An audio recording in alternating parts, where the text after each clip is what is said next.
Radio Westeros, Episode 97, Bran Stark, Part 3.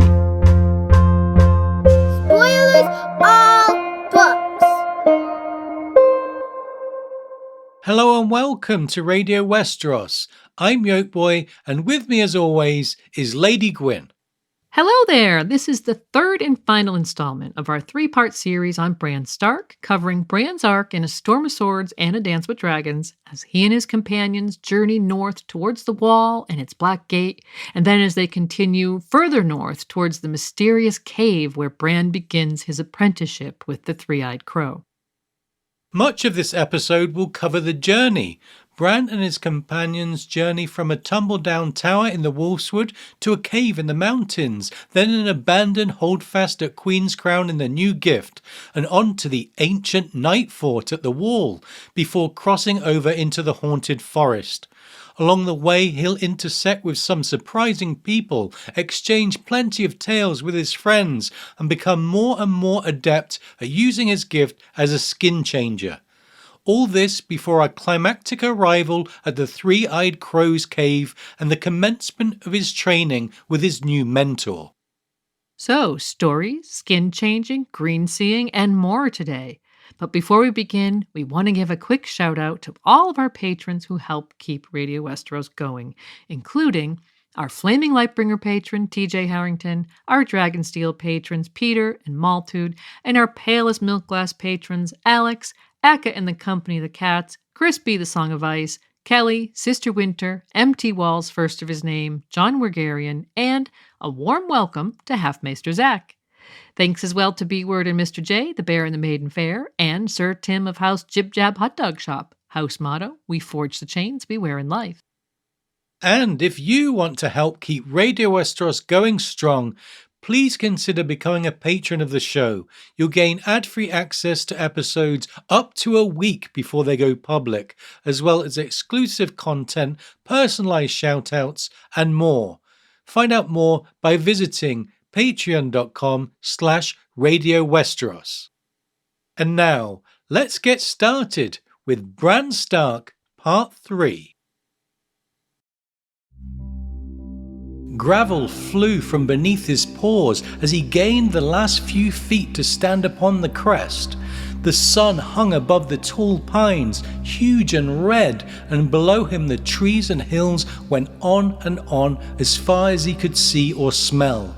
A kite was circling far above, dark against the pink sky.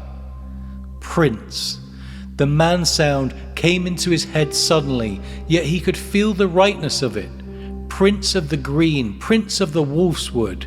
He was strong and swift and fierce, and all that lived in the good green world went in fear of him. In our previous episode, we talked about Bran being established as a camera character, one who watches. In A Storm of Swords and A Dance with Dragons, the author builds on that by showing Bran as a character who, through various means, storytelling, chance encounters, skin changing, wolf dreams, and ultimately greenseeing, illuminates what has happened with other characters in both the past and the present.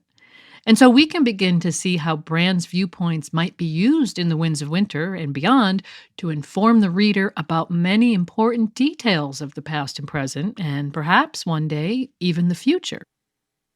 Bran 1 of A Storm of Swords begins with Bran in Summer's skin. We get a full description of the lay of the land, and when Summer spies a pack of little cousins hunting, he has a profound memory of his own pack, which started as 5 plus a 6th who stood aside, an abiding metaphor for the Stark children. We learn that not only does Summer know each of his packmates by their scents, but that he can still sense them all, except for the sister they had lost, of course. While Shaggy Dog is the physically closest of the dispersed pack, Summer continues to sense them all, quote, as if they were still with him, only hidden from his sight by a boulder or a stand of trees. When Summer challenges the local pack for their kill, Bran is exultantly enjoying the victory and the feeding when he hears Hodor calling to him. Though he protests, Bran is brought back to himself through a series of Hodors, and we see that the small group has taken shelter in a vault beneath an ancient tower. Bran has christened the place Tumbledown Tower, and while he was away in Summer's Skin, Mira has gone out hunting, leaving Jojen to watch over the young skin changer and Hodor. Jojen immediately warns Bran that he was gone too long and asks if he had remembered to do any of the things he'd been instructed to do while in Summer's Skin. Claw the bark of a tree, catch a rabbit and bring it back in his jaws uneaten, push some rocks in a line. Bran thinks these are stupid things, though of course the reader can see they are not, and he admits that he's forgotten again. Bran's thoughts go from all the things he enjoys doing while in Summer's Skin, not the least of which is running, to resentment at Jojen's constant instructions and warnings. It says he hated Jojen when he got stupid like this. At Winterfell, he wanted me to dream my wolf dreams, and now that I know how, he's always calling me back. And so it's clear that Bran is now more comfortable than ever slipping into Summer's Skin, and that since the crypts, the Reeds have tried to use their young friend's skill in ways that would benefit the group of travelers, encouraging Bran to retain a part of his own consciousness while merged with Summer, which seems like fine advice to even the most uninitiated in green magics. But not to Bran, who after all is only 9 years old and reveling in the freedom, abilities and sheer power of his wolf. But Jojen warns him, not for the first time, that it's not enough to eat as a wolf and that he needs to return to his own body in order to survive. Speaking of food, Mira returns with her catch, which is a pair of trout and a brace of frogs. While he thinks inwardly that he's growing sick of fish and frogs, especially frogs, Bran helps Mira to prepare a meal, thinking it was hard to sulk with Mira. After the group eats, Bran sends Hodor outside to train with his sword. His sword is an ancient iron blade taken from one of the tombs below Winterfell, and his training involves slashing at a dead tree while shouting, "Hodor!" It's a noisy affair, but it gets Hodor outdoors for a while so that the others can hold a discussion about their next move. Jojen states that they should move on the next day, while Mira is in favour of remaining in the relative safety of the tower, deep in the Wolfswood, for as long as possible. Bran suggests finding horses or a boat and seeking out either the Umbers at the Last Hearth or Lord Manderley at White Harbour. But Jojen insists that they must not be seen by anyone, as their group is too memorable and that their way lies to the north, adding, "Somewhere in the north, the three-eyed crow awaits us. Bran has need of a teacher wiser than me." Given Jojen's constant instructions to him about skin changing, that statement has Bran wondering, and so he says, "Jojen, what did you mean about a teacher? You're my teacher. I know I never marked the tree, but I will the next time. My third eye is open like you wanted." Jojen, clearly worried about his own limitations, replies, "So wide open that I fear you may fall through it and live all the rest of your days as a wolf of the woods." Though Bran promises he won't and that he'll be more attentive next time, Jojen makes it clear that he worries about Bran bending to Summer more than the other way around, and is adamant that only the three-eyed crow, who Bran inwardly admits frightens him, can help them. Jojen goes on to explain to Bran the difference between his gifts and Bran's, and what Bran's talents could mean. "The greenseers were wargs as well, as you are, and the greatest of them could wear the skins of any beast that flies or swims or crawls, and could look through the eyes of the weirwoods as well, and see the truth that lies beneath the world. The gods give many gifts, Bran. To me the gods gave the green dreams, and to you, you could be more than me, Bran. You are the winged wolf, and there is no saying how far and high you might fly, if you had someone to teach you. How can I help you master a gift I do not understand? We remember the first men in the neck and the children of the forest who were their friends, but so much is forgotten, and so much we never knew." In the end, Mira explains the choices and the risks to Bran and tells him that what they do next is his choice. We have sworn you our faith by earth and water, bronze and iron, ice and fire. The risk is yours, Bran, as is the gift. The choice should be yours too, I think. We are your servants to command, at least in this." And so Bran thought about what his father might do and everything Maester Luwin had told them and reviewed the options. Risk everything by seeking shelter with one of Robb's bannermen, stay in the relative safety of the tower but without ever learning how to exercise his gifts, or go in search of his teacher, the three-eyed crow. It's particularly noteworthy that while Bran thinks carefully about his options, his reason for abandoning both the safety of the tower and the possibility of seeking refuge at Last Hearth or White Harbour seems to be whether he stayed in the tower or went out into the north. He'd remain, quote, a cripple. And so it's with that thought top of mind that Bran asked to be taken to the Crow, a decision that implies that he maintains a secret in a hope that the three-eyed crow will mend his physical body and restore his legs. And so the decision is made, for better or worse. On the morrow, the little group would set out on foot, leaving the tumble-down tower, which in truth couldn't be more than a few days' journey west of Winterfell, and making their way through the northern mountains towards the wall. Little does Bran know that even as they prepare to set out, Robb and his mother are marching north towards the twins, while Jon is also making his way towards the wall, but from the other side, marching south from the Frostfangs with a very strange company indeed. Up next, the group meet a friend along the way and pass the time with tales of days gone by. No roads ran through the twisted mountain valleys where they walked now. Between the gray stone peaks lay still blue lakes, long and deep and narrow in the green gloom of endless piney woods. The russet and gold of autumn leaves grew less common when they left the Wolf's Wood to climb amongst the old flint hills and vanished by the time those hills had turned to mountains. Giant gray-green sentinels loomed above them now, and spruce and fir and soldier pines in endless profusion. The undergrowth was sparse beneath them, the forest floor carpeted in dark green needles. As the little group winds their way north towards the wall, the landscape begins to change around them. They leave the Wolfswood behind and begin to climb in altitude, heading into the old flint hills of the northern mountains and the territory of the northern clans.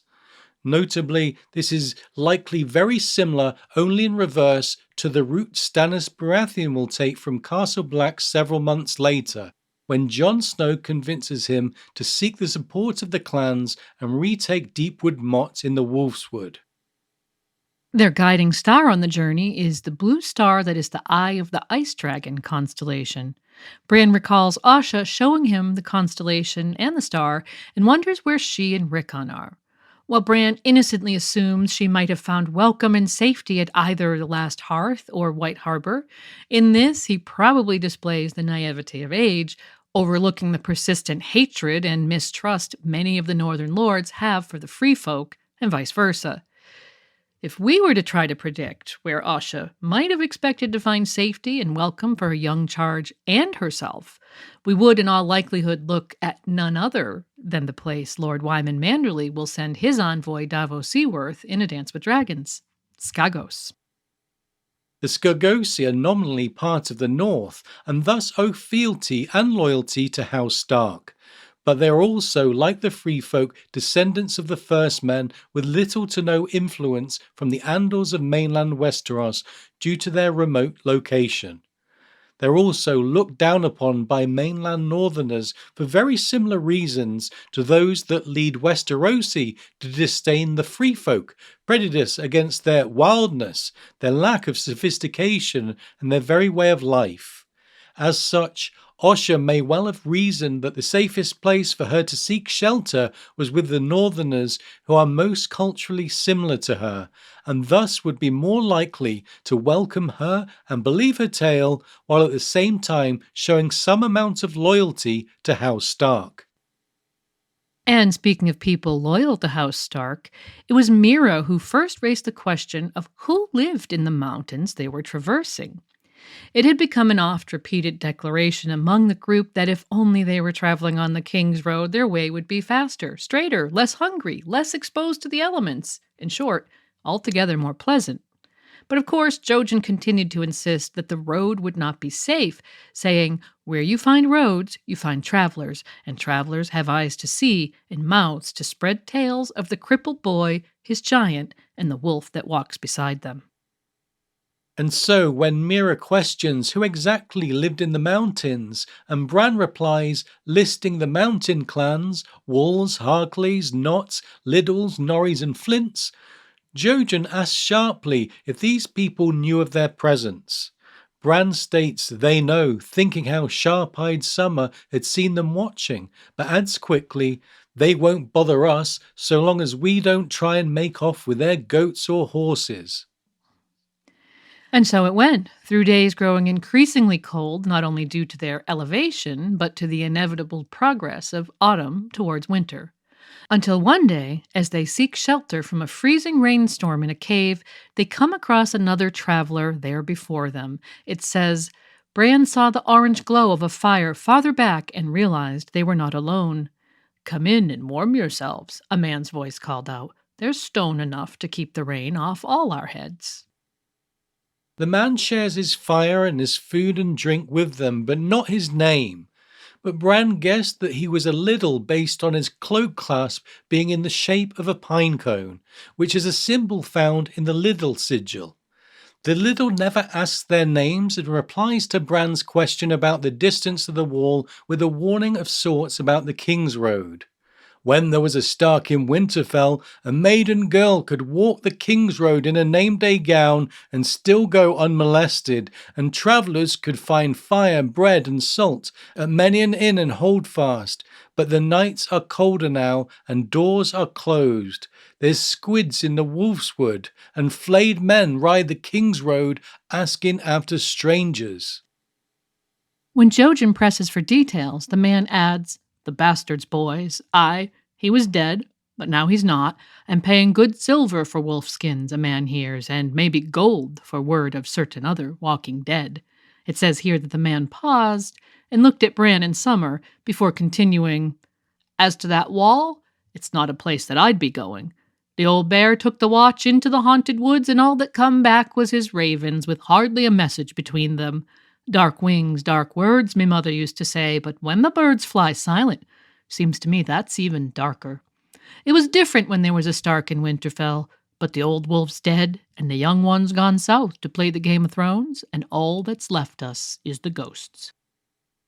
So the mention of flayed men and the bastard's boys looking for wolf skins is further confirmation for Bran and his companions that the Boltons were behind the violence at Winterfell, and confirms that the clans and likely every house in the north know the truth. And then it's Jojen who replies to the man, stating seriously, "The wolves will come again," continuing that he knew it was true because he had dreamed it. And in the face of the man's obvious skepticism, he adds, "There are dreams and dreams, my lord."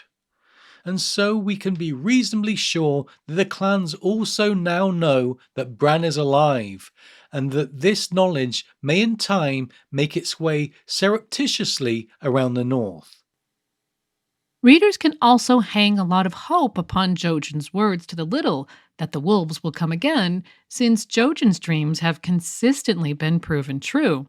Even in the face of everything that happens to House Stark in A Storm of Swords and beyond, and we're getting very close to a certain cataclysmic event for House Stark on the timeline, readers have now been reassured that the Starks will prevail in the end. Bran himself takes Jojen's words to heart, as we can see the next day when they wake to find the Liddle had gone, but had left them a generous gift of oatcakes baked with pine nuts and berries. He thinks one day there would be Starks in Winterfell again, and then he'd send for the Liddles and pay them back 100-fold for every nut and berry. The group continues north on a sunnier day than the day before, and when Bran sees an eagle flying above them, he tries to reach for it, as he does with Summer. He fails, but here we see Bran stretching his skin changing skills, in spite of not having a master to guide him.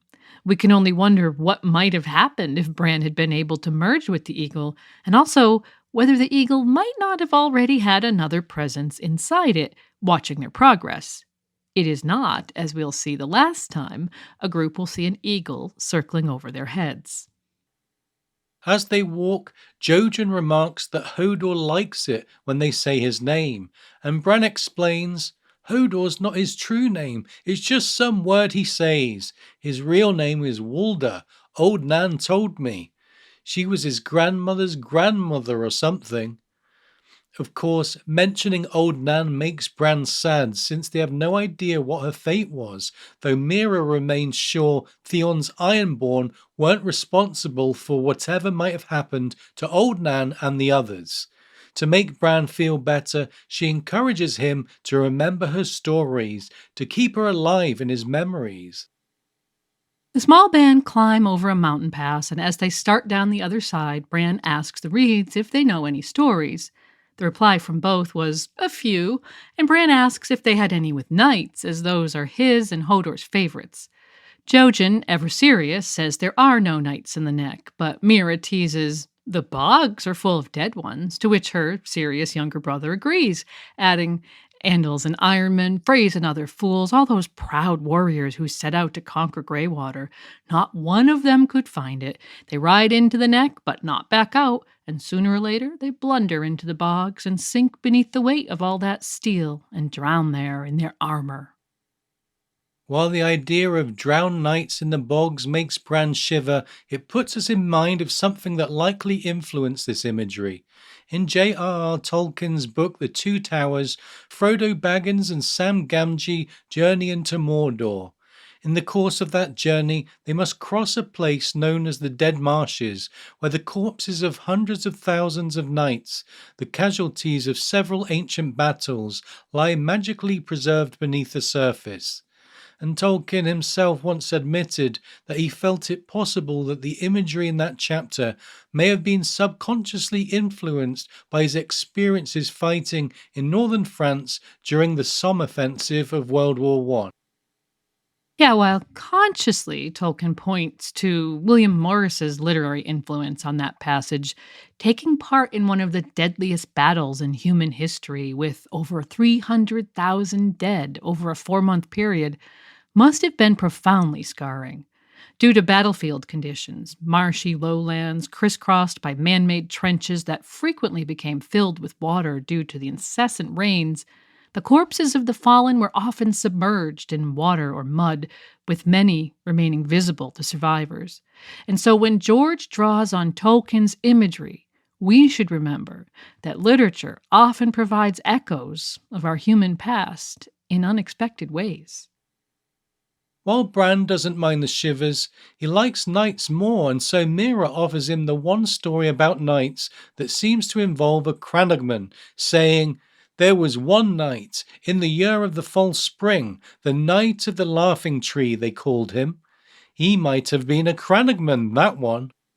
While Jojen was quick to add, or not, he also seems quite sure that Bran would already know this particular story, implying that it has some special relevance to the North in general, or House Stark specifically. Bran denies having heard about the Night of the Laughing Tree, adding, and if I have, it doesn't matter. Sometimes old Nan would tell the same story she'd told before, but we never minded if it was a good story. Old stories are like old friends, she used to say. You have to visit them from time to time. Mira agrees with this, and after a moment, begins the tale. We'll save a line-by-line analysis of Mira's story for an upcoming episode, and here focus on its significance to Bran. His attention is caught immediately by a reference to the Isle of Faces and the green men who live there. Mira mentions that the Cranagman in her story stayed on the Isle with the green men for an entire winter, and remember that winters in Westeros can last much longer than winters in our own world, though it's more likely that the winter the Cranagman spent on the Isle lasted months rather than years. What he did there remains a mystery, though it's heavily implied that Mira knows that story as well. all she reveals to Bran is that the lad knew the magics of the Crannogs, but he wanted more, and that he specifically set out in search of the Green Men. When spring apparently arrived, it was time for him to depart, and Mira says he set off in his little boat across the God's Eye, eventually heading towards the distant towers of a castle rising beside the lake. Bran realizes that this is Harrenhal and listens attentively as Mira describes the pageantry associated with the great tourney that was about to begin there. When she tells how the Crannogman was awed by the sight of it all and that part of him wanted nothing so much as to be part of it, it resonates with Bran, reminding him of his long-held dream of being a knight, a dream that is now unreachable due to his injury, but which he's nonetheless found very difficult to let go. When Mira gets to the part of the story where she's describing the Queen of Love and Beauty, the daughter of the great castle, and the other fair ladies in attendance, the wife of the Dragon Prince and a dozen ladies, Bran stops her to say that Hodor doesn't like those love stories, preferring stories where the knights fight monsters. Mira tells Bran something that his sisters have been learning firsthand during this period. Sometimes the knights are the monsters, Bran, before continuing.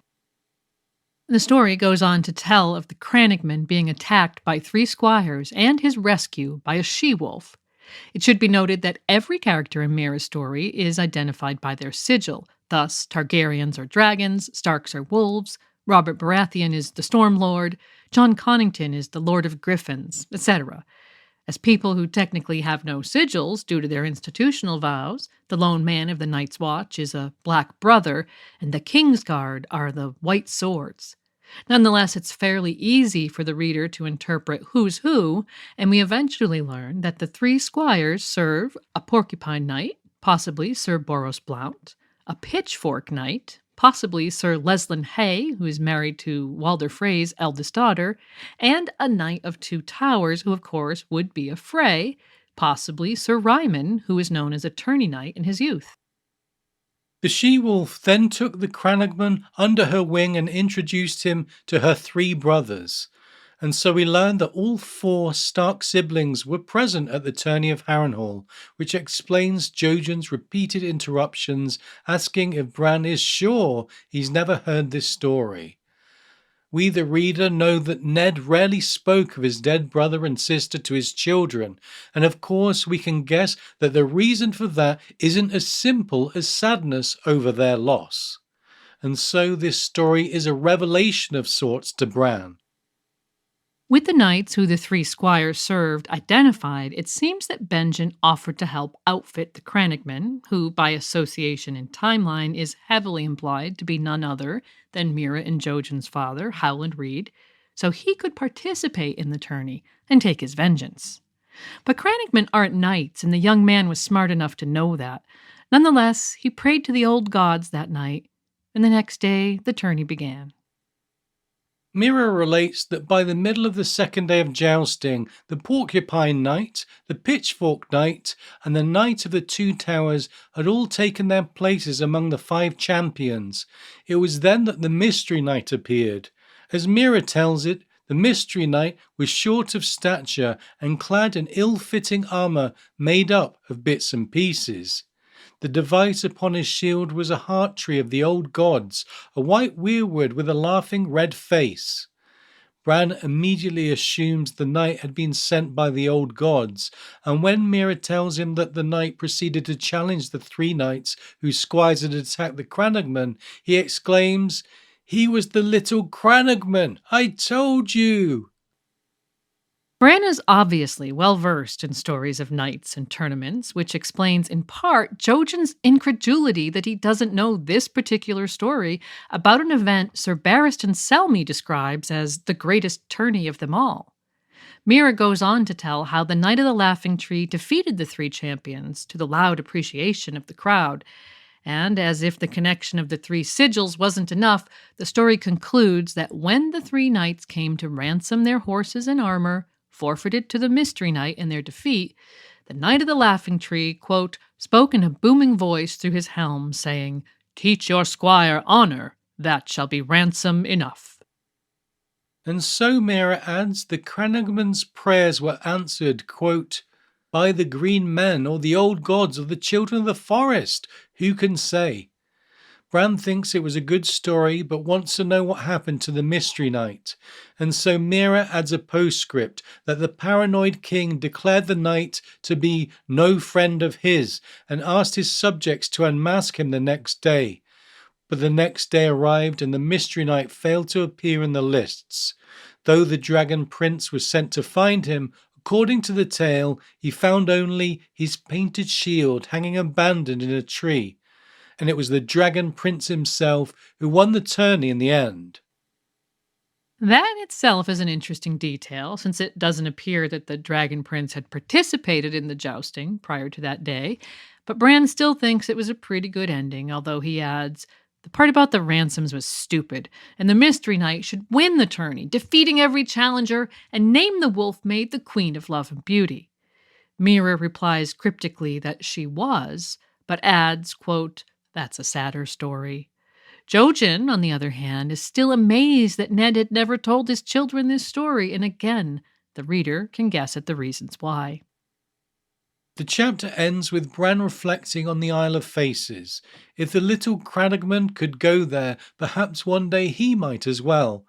What would place the odds of Bran one day visiting the Isle of Faces via a weirwood tree, perhaps even viewing part of the Cranagman's visit?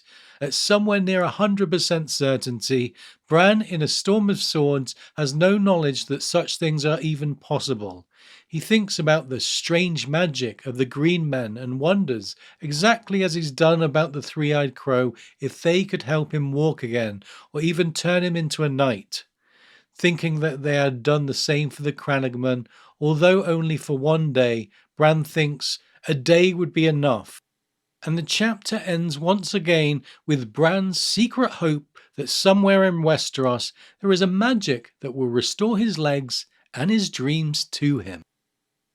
Up next, the travelers arrive in the New Gift, where stories, magic, and an unexpected intersection of story arcs will take center stage. This is the Gift, the New Gift, and north of that is Brandon's Gift. Brandon the Builder gave all the land south of the wall to the Black Brothers to a distance of 25 leagues for their sustenance and support. Thousands of years later, good Queen Alysanne visited the wall on her dragon Silverwing, and she thought the Night's Watch was so brave that she had the old king double the size of their lands to 50 leagues. So that was the new gift. Here, all this.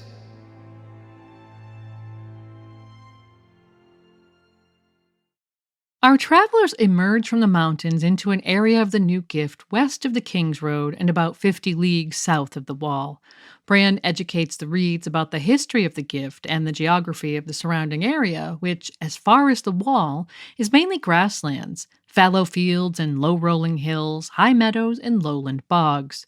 Mira doesn't care for the exposed feeling of so much open space, but she cautiously explores the ruined village they find themselves in.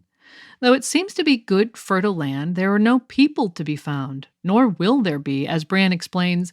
The places nearest the wall got raided so much the small folk moved south, into the mountains, or onto the Umberlands east of the King's Road. The Greatjohn's people get raided too, but not so much as the people who used to live in the Gift. Jojen senses a storm coming and suggests finding shelter. Noting that the buildings in the village are all ruins without roofs, Bran suggests that they try the Tower Holdfast, which looms from an island in the middle of a nearby lake. When the Reeds express doubt about how they would reach the island, Bran reassures them. There's a causeway, a stone causeway, hidden under the water. We could walk out. It turns out he's certain that this is Queen's Crown, a place known to him from Old Nan stories due to the gold crenellations of the tower. Queen Alysanne slept there, so they painted the merlons gold in her honor, he tells them. And he is indeed correct. The causeway isn't in a straight line, though. It zigs and zags under the water in a way that exposes anyone approaching to defensive arrows from the tower. The group eventually reach the tower and find their way inside, accessing the upper floors by pulling a rusted iron grate out of a murder hole on the ground floor. Gaining the top floor, they find that the storm is almost upon them and that they can see for leagues in all directions, though not quite to the wall, 50 leagues to the north. Mira comments, "I feel almost a giant standing high above the world," and her brother makes a curious reply, "There are trees in the neck that stand twice as tall as this." His statement and Mira's response, "Aye, but they have other trees around them just as high," seems to imply that Mira has experienced being in the treetops of the neck, a slight oddity that's never raised in other descriptions of their home territory and makes us wish we knew more about the Crannogman's world. However, as Mira herself might say, that's another story, and our focus here remains on the little group gazing north across the gift, thinking of their journey to come. It's then that Bran realizes that there's a rather significant obstacle in their path, and he asks, "Jojen, what will we do when we reach the wall? My uncle always said how big it was, 700 feet high, and so thick at the base that the gates are more like tunnels through the ice. How are we going to get past to find the three-eyed crow?"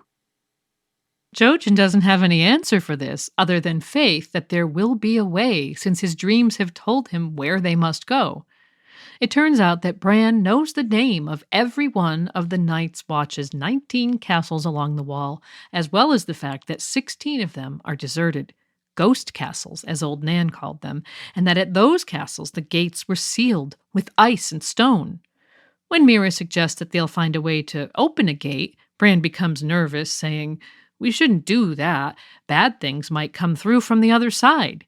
He follows up by suggesting that they make for Castle Black and ask the Lord Commander to let them pass. While Bran is thinking of his uncle Benjen and his brother Jon, Jojen is much more cautious. He rules out seeking help from the Watch, stating, "One man willing to forswear himself will be enough to sell your secret to the Iron Men or the Bastion of Bolton. And we cannot be certain that the Watch would agree to let us pass. They might decide to hold us or send us back." But before the conversation can go any further, Jojen spies a man on a horse making his way to the village. As the leading edge of the storm hits, Mira observes the man taking shelter at the inn in the village. While the unknown traveler makes a fire, Jojen refuses to allow the party in the tower to do the same, and so they settle down to wait out the rain and eat some of their dwindling food supply. As the group had been passing the time telling stories along their journey, on this evening it fell to Bran to do so, and he chose the story of a Brandon Stark from long ago, the one called Brandon the Shipwright, who had sailed off beyond the Sunset Sea. And when the story ends, a number of things happen, all at once. The oncoming storm brings not only rain but lightning and thunder. The latter is so alarming that Hodor begins yelling loudly, "Hodor! Hodor!" At first, the main danger seems to be that Hodor would hurt himself or someone else with the massive iron sword he's swinging around, as if to give battle to the frightening sounds. Mira is able to retrieve the sword, but when Jojen turns his attention back to the darkness, he gasps, "Men in the village!" Thanks to the lightning flashes, Jojen is able to see what he describes as men on foot, many and more, too many to count, moving under the trees of the village with axes and spears, and then the storm, which had been getting closer and closer, breaks right over their heads with a nearly simultaneous flash of lightning and massive boom of thunder. Hodor, who had sat quietly for a moment, begins screaming, "Hodor! Hodor! Hodor!" Jojen is frantically yelling at Bran and Mira to make him stop. Bran yells, "No Hodoring!" and Mira tries to grab the giant stable boy's arm, but he ignores Bran and shrugs Mira off, continuing to yell above the noise of the storm.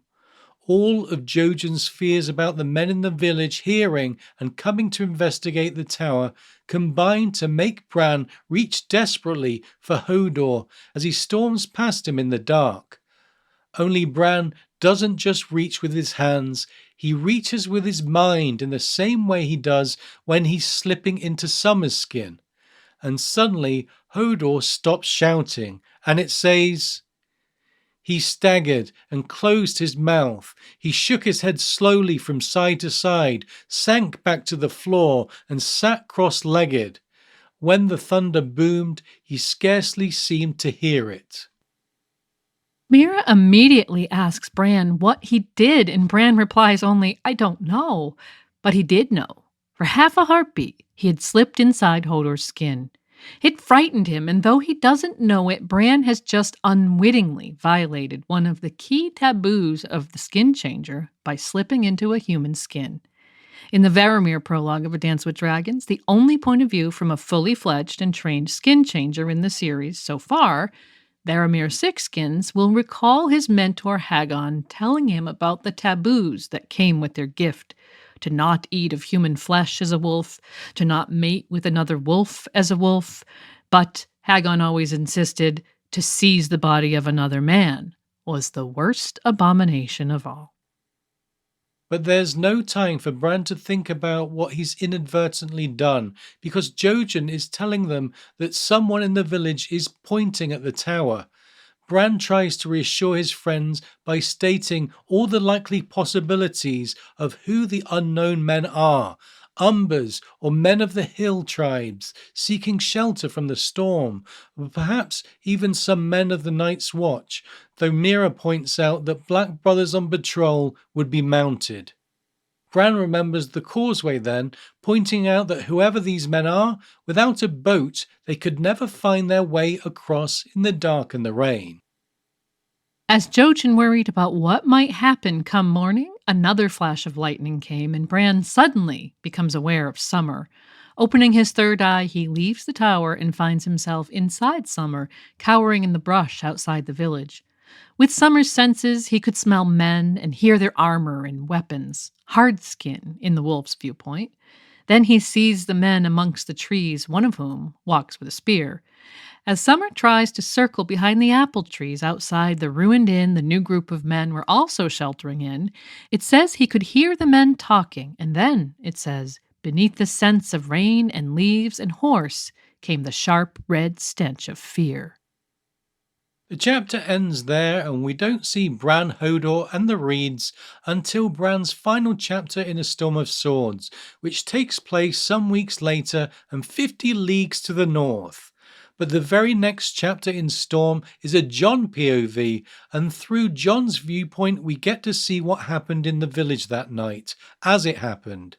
At this point in the story, Jon has crossed the wall with a group of free folk, including Ygritte.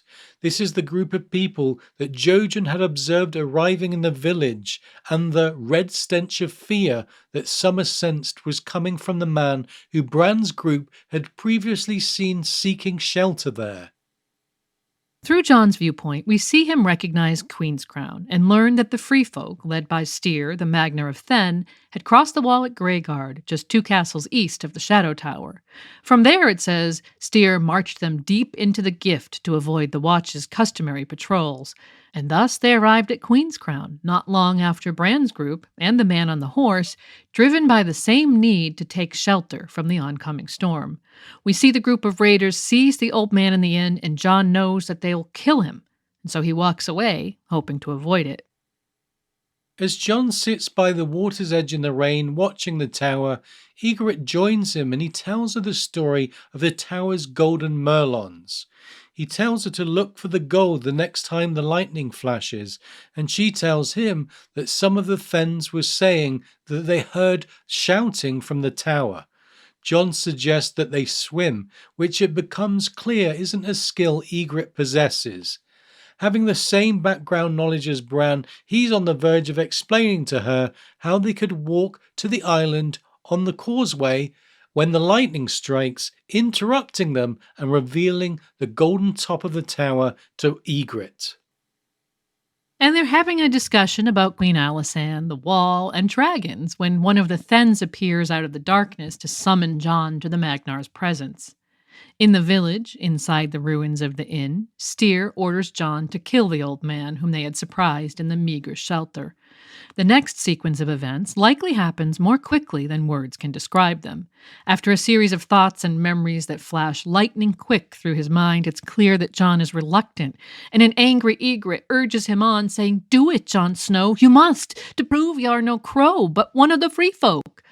When Jon refuses to kill the man, though he knows the man is dead in any case, Ygritte seizes the knife and cuts the man's throat herself, which is followed by the Magnar giving an order to his men, probably to seize Jon and kill him.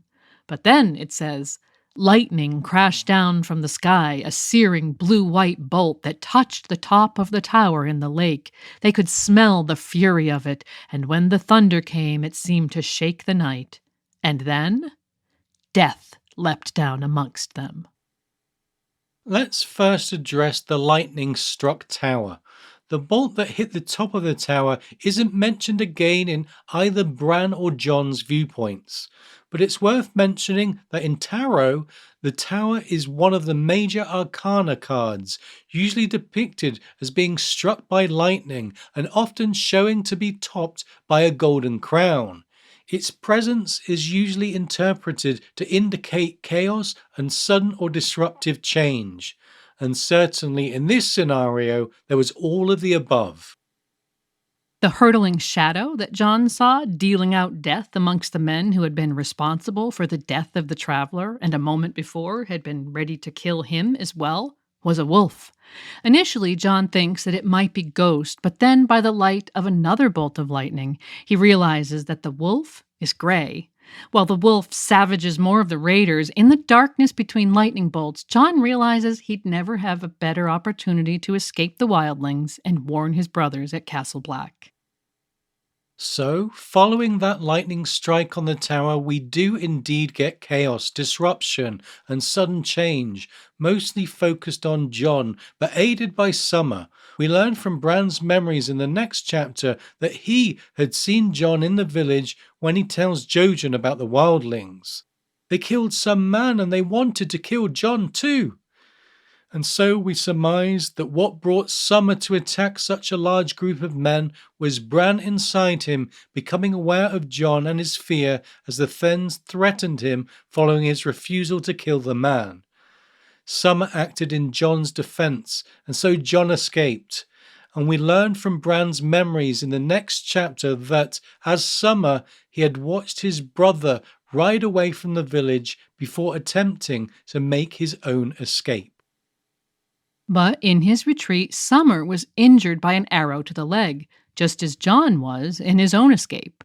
With the pain, Bran was driven out of Summer, and the little group spent the rest of the night in the tower, whispering amongst themselves and praying that the wildlings wouldn't attempt to cross the lake when morning came. As it turned out, 3 of them had tried, but without knowing the secret of the crooked causeway, had fallen into the water and nearly drowned.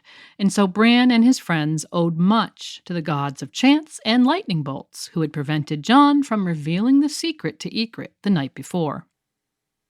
After the raiders left the village, Summer returned and eventually swam out to the island, where Mira treated his injured leg. On the next day they would leave, heading due north to the wall, in spite of Bran wishing they could have followed the raiders, who had gone off to the northeast, following Jon's path. Though Bran wouldn't know it at the time, both Jon and the raiders were making for Castle Black, while his own northerly routes would bring him in due course to the Night Fort, the ancient seat of the Night's Watch and the most haunted of all the ghost castles. And so, up next, Bran's final A Storm of Swords chapter, set in the grim precincts of the Night Fort and featuring yet another unexpected meeting. And now it's time to give thanks to our patrons from the Valyrian Steel level. Thanks to Aileen, Oxheart, Amber the Adamant, Blithe Spirit, Archmaester Kobe of the Higher Mysteries, Cabot the Unfrozen, Dean, Dolorous Fred, Lord Sosa and his faithful Canaan companion Theoden, Jill, JM, Herbert Westeros the Miskatonic Maester, Lady Silverwing, Mark, Schwartz the Black, the Sathorian, Sally, W, Sword of the Evening, and Lady Direliz of Castle Naki, the Alpha Patron, as well as our Dragonglass patrons, Lynn and Will.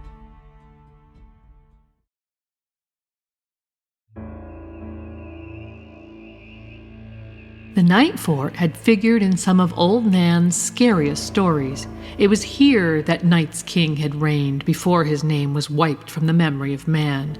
This was where the Rat Cook had served the Andal King his prince and bacon pie, where the 79 sentinels stood their watch, where brave young Danny Flint had been raped and murdered.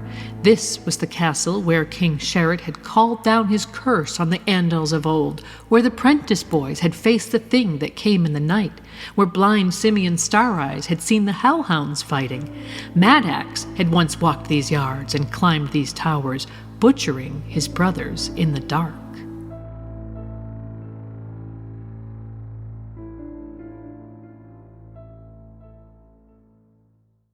We rejoin Bran and company sometime later as they arrive at the Night Fort, having traversed the final 50 leagues through relatively open country with no further complications.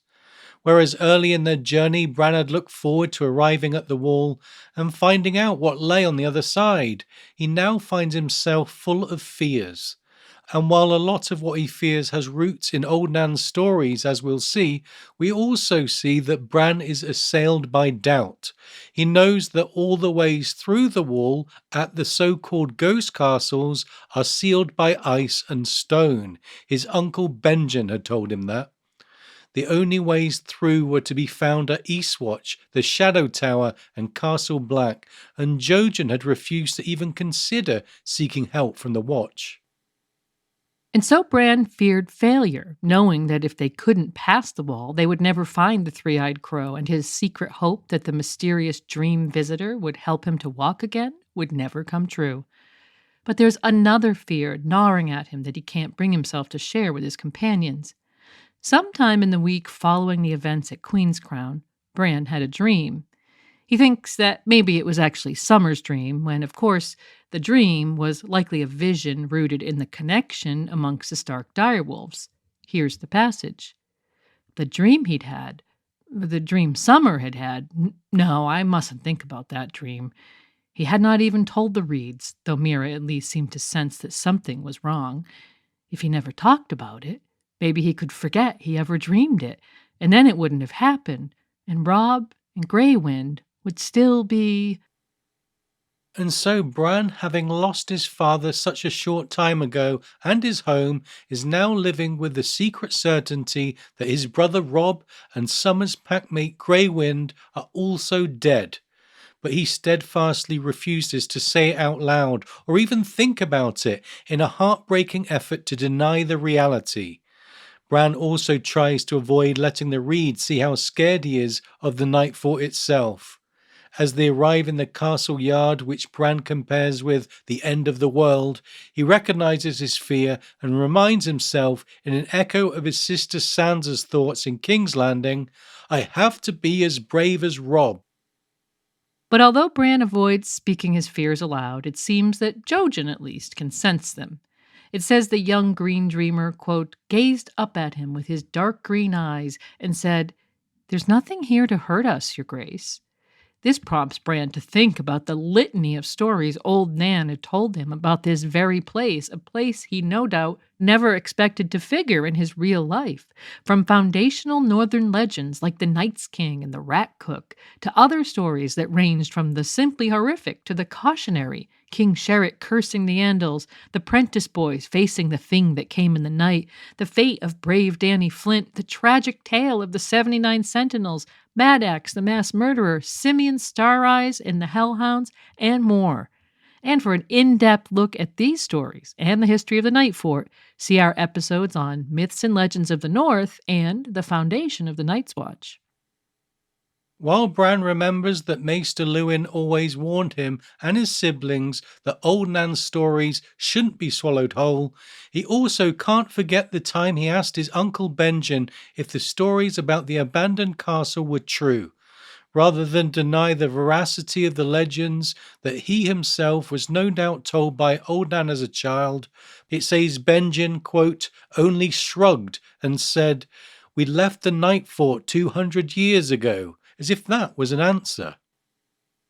And while there may truly be no answer as to whether the stories are true, especially remembering that the history of the Night Fort is measured in millennia rather than centuries, that doesn't stop Bran from imagining elements from every story he ever heard about this undeniably spooky place as they explore the castle precincts. Even Summer was unusually ill at ease in their new surroundings, and their investigation soon revealed what Bran had said about the gates at the abandoned castles to be true. When they found the gate, it was sealed, quote, its iron portcullis lowered, the chains that raised it carried off, the tunnel packed with stone and rubble, all frozen together until they were as impenetrable as the wall itself. But it turns out that Jojen Reed had had a green dream that there was a way through, and that it was at this place specifically. His green dreams do not lie, he tells Bran, though Bran thinks sourly that they don't open sealed gates either. In his frustration, Bran repeats something that he's obviously said many times in the days since Queen's Crown. We should have followed Jon, prompting Jojen to patiently explain again why they could not risk going to Castle Black, even more so with their knowledge of the 100 or so wildlings that were headed that way close behind Jon Snow. When Mira suggests exploring the castles to the east and west of the Night Fort for possible ways through, Bran insists once again that all the gates are sealed and that they'd fare no better at another location, unless that location was Castle Black, Eastwatch, or the Shadow Tower. Apparently acknowledging that what Bran had said was likely to be true, Mira decided that rather than scout to the east and west at ground level, she would climb the wall to see if there was anything to be discovered from the higher vantage point. And so Mira climbs the wall using the icy steps cut from the wall itself that were unique to the Night Fort. Of course, the steps hadn't been maintained for 2 centuries, and so the going was treacherous at times. Bran watches her make a cautious way up on the steps that in some places had melted and refroze so many times they had become nothing more than bumps on the surface of the wall, and thinks it will be worse when she comes down. With Mira away exploring, it was time for Bran and Jojen to do some exploring of their own. While Bran makes note of all the dark doorways and the sounds, hopefully of nothing worse than rats, that come from the cellars below their feet, Jojen comments on the apparent age of the place and suggests they explore the vaults. Hodor says Hodor, and Bran says no to that idea, thinking there were worse things than rats down in the dark beneath the Night Fort. Bran also tells Jojen that the Night Fort was twice as old as Castle Black, and that it was the oldest and largest castle at the Wall. He remembers Maester Luwin's history lessons, how 2 centuries ago good Queen Alysanne had visited and seen its decrepit state and massive size, and urged Lord Commander Burleigh to replace it with a new, easier to maintain castle, more suitable to the size of the garrison. Fire and Blood tells us that she later told her husband, the king, the Night Fort is so huge the men seem dwarfed by it, like mice in a ruined hall. And there is a darkness there, a taste in the air. I was so glad to leave that place. And so the imagery of mice or rats scuttling about in the dark of the ancient castle isn't limited to Bran, and we can see from Queen Alysanne's words to her husband that another sensitive visitor had had the same feelings as Bran. And by way of trying to explain his feelings about the place to Jojen Reed, Bran tells him there are ghosts here. And as we've said, the stories Bran thinks about came to him from old Nan, who no doubt had told the same stories to her descendant Hodor, not to mention several generations of Stark children. The one Bran chooses to tell Jojen, about Lord Ryswell and the 79 Sentinels, seems custom-tailored to make a believer out of a skeptic. Yeah, the story of 79 deserters entombed alive within the wall, facing north with their spears and horns at the ready to keep the watch they'd once abandoned for all eternity, is surely enough to give pause to any visitors, though Jojen, as usual, seems unfazed. And so the trio continue their explorations with Summer at their side. They find a bell tower, a library, a bathhouse, the dungeons and the forge, armory and practice yard. The main impressions are of immense size and emptiness. The watch had taken anything of use and left anything they couldn't move to the rats, who were now the castle's principal inhabitants.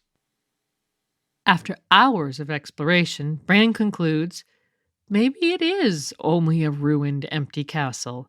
And then Mira returns as the sun sinks below the western hills. She reports on what she saw from the top of the wall. The haunted forest, hills rising wild as far as the eye can see, covered with trees that no axe has ever touched. I saw the sunlight glinting off a lake and clouds sweeping in from the west. I saw patches of old snow and icicles long as pikes.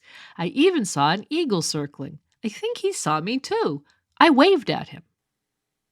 That's an interesting tidbit because while the first impulse is to suppose that the eagle might have been Varamir Sixskins riding an Orell's eagle and to gain intelligence about the wall, just as Jon Snow will see him doing during the battle at Castle Black, we suggest another option. It's strongly suggested to readers over the course of the novels that the last Greenseer, once known as Bloodraven or Brynden Rivers, is able to slip into the skins of many animals from his weirwood throne in the far north, including but not limited to a crow at Castle Black, a cat at Harrenhal, a cat in King's Landing, and other crows both north and south of the wall.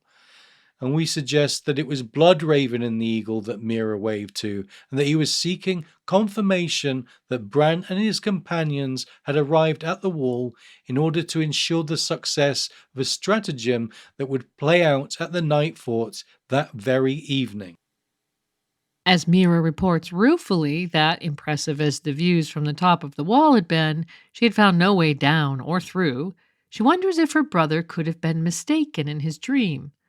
Once again, Jojen expresses complete confidence that they are at the right place and that there was a gate here through which they would pass. The Greenseer had clearly sent this dream to Jojen and perhaps through the eyes of an eagle had confirmed that it had the desired effect, to bring Bran Stark to the Night Fort on this particular day. While Jojen's insistence once again frustrates Bran, who is more certain than ever than after their afternoon exploration that the only gate was the one they had seen filled with stone and ice, the group resign themselves to staying the night at the haunted castle. Bran's thoughts turn to the legend of the Night's King. He recalls Old Nan's tales about the sinister 13th Lord Commander of the Night's Watch, which would always end with her suggestion that he had been a Stark and perhaps had once lived in Bran's very room. Bran doubted that very much, but here at the Night Fort it was hard to gain any distance from the nightmare. This was where he had lived and ruled with his corpse queen at his side. And as the night draws in, Bran Stark thinks, Night's king was only a man by light of day, Old Nan would always say, but the night was his to rule, and it's getting dark. So George is leaning into classic horror tropes here at the dark and ancient Night Fort, even to the point of naming one of its horrors the thing that came in the night. While Bran is a convenient viewpoint character for this part of the story, it seems to us that the actual scary stories have much more to do with world building through the advancement of in-world lore and, perhaps more importantly, establishing this particular location as a future setting for something much more dark and horrific than whatever Bran experiences while there. When we one day return to the Night Fort with another viewpoint character, we'll arrive with full knowledge of its dark past, and a prevailing mood of dread will be easily established with the reader by virtue of this very chapter. And the denouement of the horror vibe George builds at the Night Fort would come in the castle kitchens, where a broken domed roof offered more shelter from the elements than any other part of the place. Bran decides that the strangely elongated weirwood tree that is broken through the floor near the kitchen's huge central well makes him feel like here, at least, the old gods could watch over him in spite of the tree having no face. And this, of course, puts us in mind of Bloodraven, once again perhaps finding a way to ensure that the little group were exactly where he needed them to be for what would come next. The kitchen, with its huge brick ovens and blood-stained butcher's block, made Bran think of the rat cook, and his imagination once again started to revisit stories of the past horrors of the place. The story of the rat cook is a foundational story in the North, and it asserts one of the key principles of Northern culture, that a man has a right to vengeance, but breaking guest right by killing a guest beneath your own roof is an unforgivable offense against the gods. We've discussed this concept often and in many contexts. As most readers know, it comes up many times in Northern storylines. Here, just a few short chapters after the Red Wedding chapters, we're given both the background and an unequivocal statement about the importance of guest right in the North. Even the first-time reader likely begins to wonder what divine retribution might be in store for the architects of the single largest violation of guest right in known history. Bran, of course, knows nothing of this, in spite of his dream about Robin Grey Wind. What he does know is that he does not like the well in the centre of the room. 12 feet across, with stone steps built into its damp walls, the well sinks into a darkness that seems bottomless. When Bran and Mira can't see the bottom, it's Hodor who takes the exploration to another level. He starts by Hodoring into the shaft and is first startled, then amused by the echoes that reply. Such is his delight in the echoes that he unexpectedly tosses a broken stone into the void, no doubt hoping to hear another echo returning to him. And now the scene in the Night Fort takes on the distinct notes of another homage to George's favorite fantasy writer, J.R.R. Tolkien. In The Fellowship of the Ring, when the Fellowship seeks shelter in and passage through the abandoned and seemingly haunted mines of Moria, they come across a room with an open and seemingly bottomless well at its center. Much like Bran and his friends, it's the room the group has chosen to spend the night in, and of course, there's one member of their party who, like Hodor, is strangely attracted to the mysterious well. In Fellowship, we see the scene play out from Pippin Took's viewpoint. It says, moved by a sudden impulse, he groped for a loose stone and let it drop. And then came the sound of the stone reaching the bottom, quote, far below, as if the stone had fallen into deep water in some cavernous place. There came a plunk, very distant, but magnified and repeated in the hollow shaft. Compare this with what George wrote. Far, far below, they heard the sound as the stone found water. It wasn't a splash, not truly. It was more of a gulp, as if whatever was below had opened a quivering, gelid mouth to swallow Hodor's stone. Faint echoes travelled up the well, and for a moment Bran thought he heard something moving, thrashing about in the water. And so George leans more heavily into the horror with his imagery, while Gandalf and the Fellowship seem at first relieved to know that the sound they heard had an explanation. Of course, the two scenes diverge again in opposite directions when the outcome of Pippin's tossed stone turns out to be the disconcerting sound of knocking from the deep, which readers of Lord of the Rings know presages something much more disturbing than shadows and echoes. In Bran's case, the echoes also die away, but we shouldn't forget the something that Bran thought he heard coming from the depths. Still, the group enjoy a meal by the fire Jojen lights before settling down to get some rest, with Jojen hoping to be sent another dream to illuminate their next move. Bran wakes from his almost sleep when he hears a noise. As he comes to his senses, he realizes that the noise he hears is not from outside or even from elsewhere in the castle. The noise is coming from inside the very room he is in, and soon it resolves itself into distinct footsteps. Realizing its footsteps, Bran begins to catalogue all of Old Nan's stories, looking for a supernatural explanation. It says it wasn't the Sentinels he knew. The Sentinels never left the wall, but there might be other ghosts in the Night Fort, ones even more terrible. He remembered what old Nan had said of Mad Axe, how he took his boots off and prowled the castle halls barefoot in the dark, with never a sound to tell you where he was except for the drops of blood that fell from his axe and his elbows and the end of his wet red beard. Or maybe it wasn't Mad Axe at all. Maybe it was the thing that came in the night. And then he realizes that the sound is coming from the well. He's wide awake now, but so terrified he can't even call out. He thinks of Hodor and his stupid stone and realizes that Summer isn't nearby to help and the sounds are getting closer by the second. He's able to clearly identify heavy footsteps, labored breathing, and a strange whimpering sound. In spite of an urge to hide his head beneath his blanket, Bran manages to wake Mira.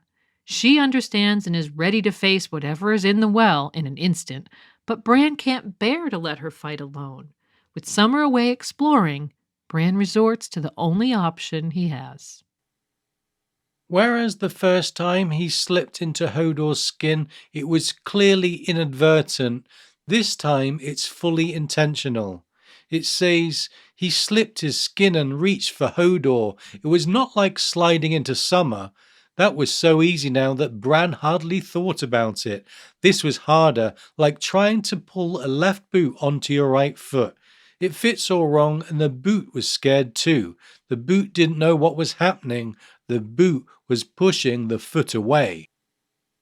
And so we see Bran for the first time intentionally perpetrating what Varamir Sixskin's mentor Hagon called the worst abomination of all.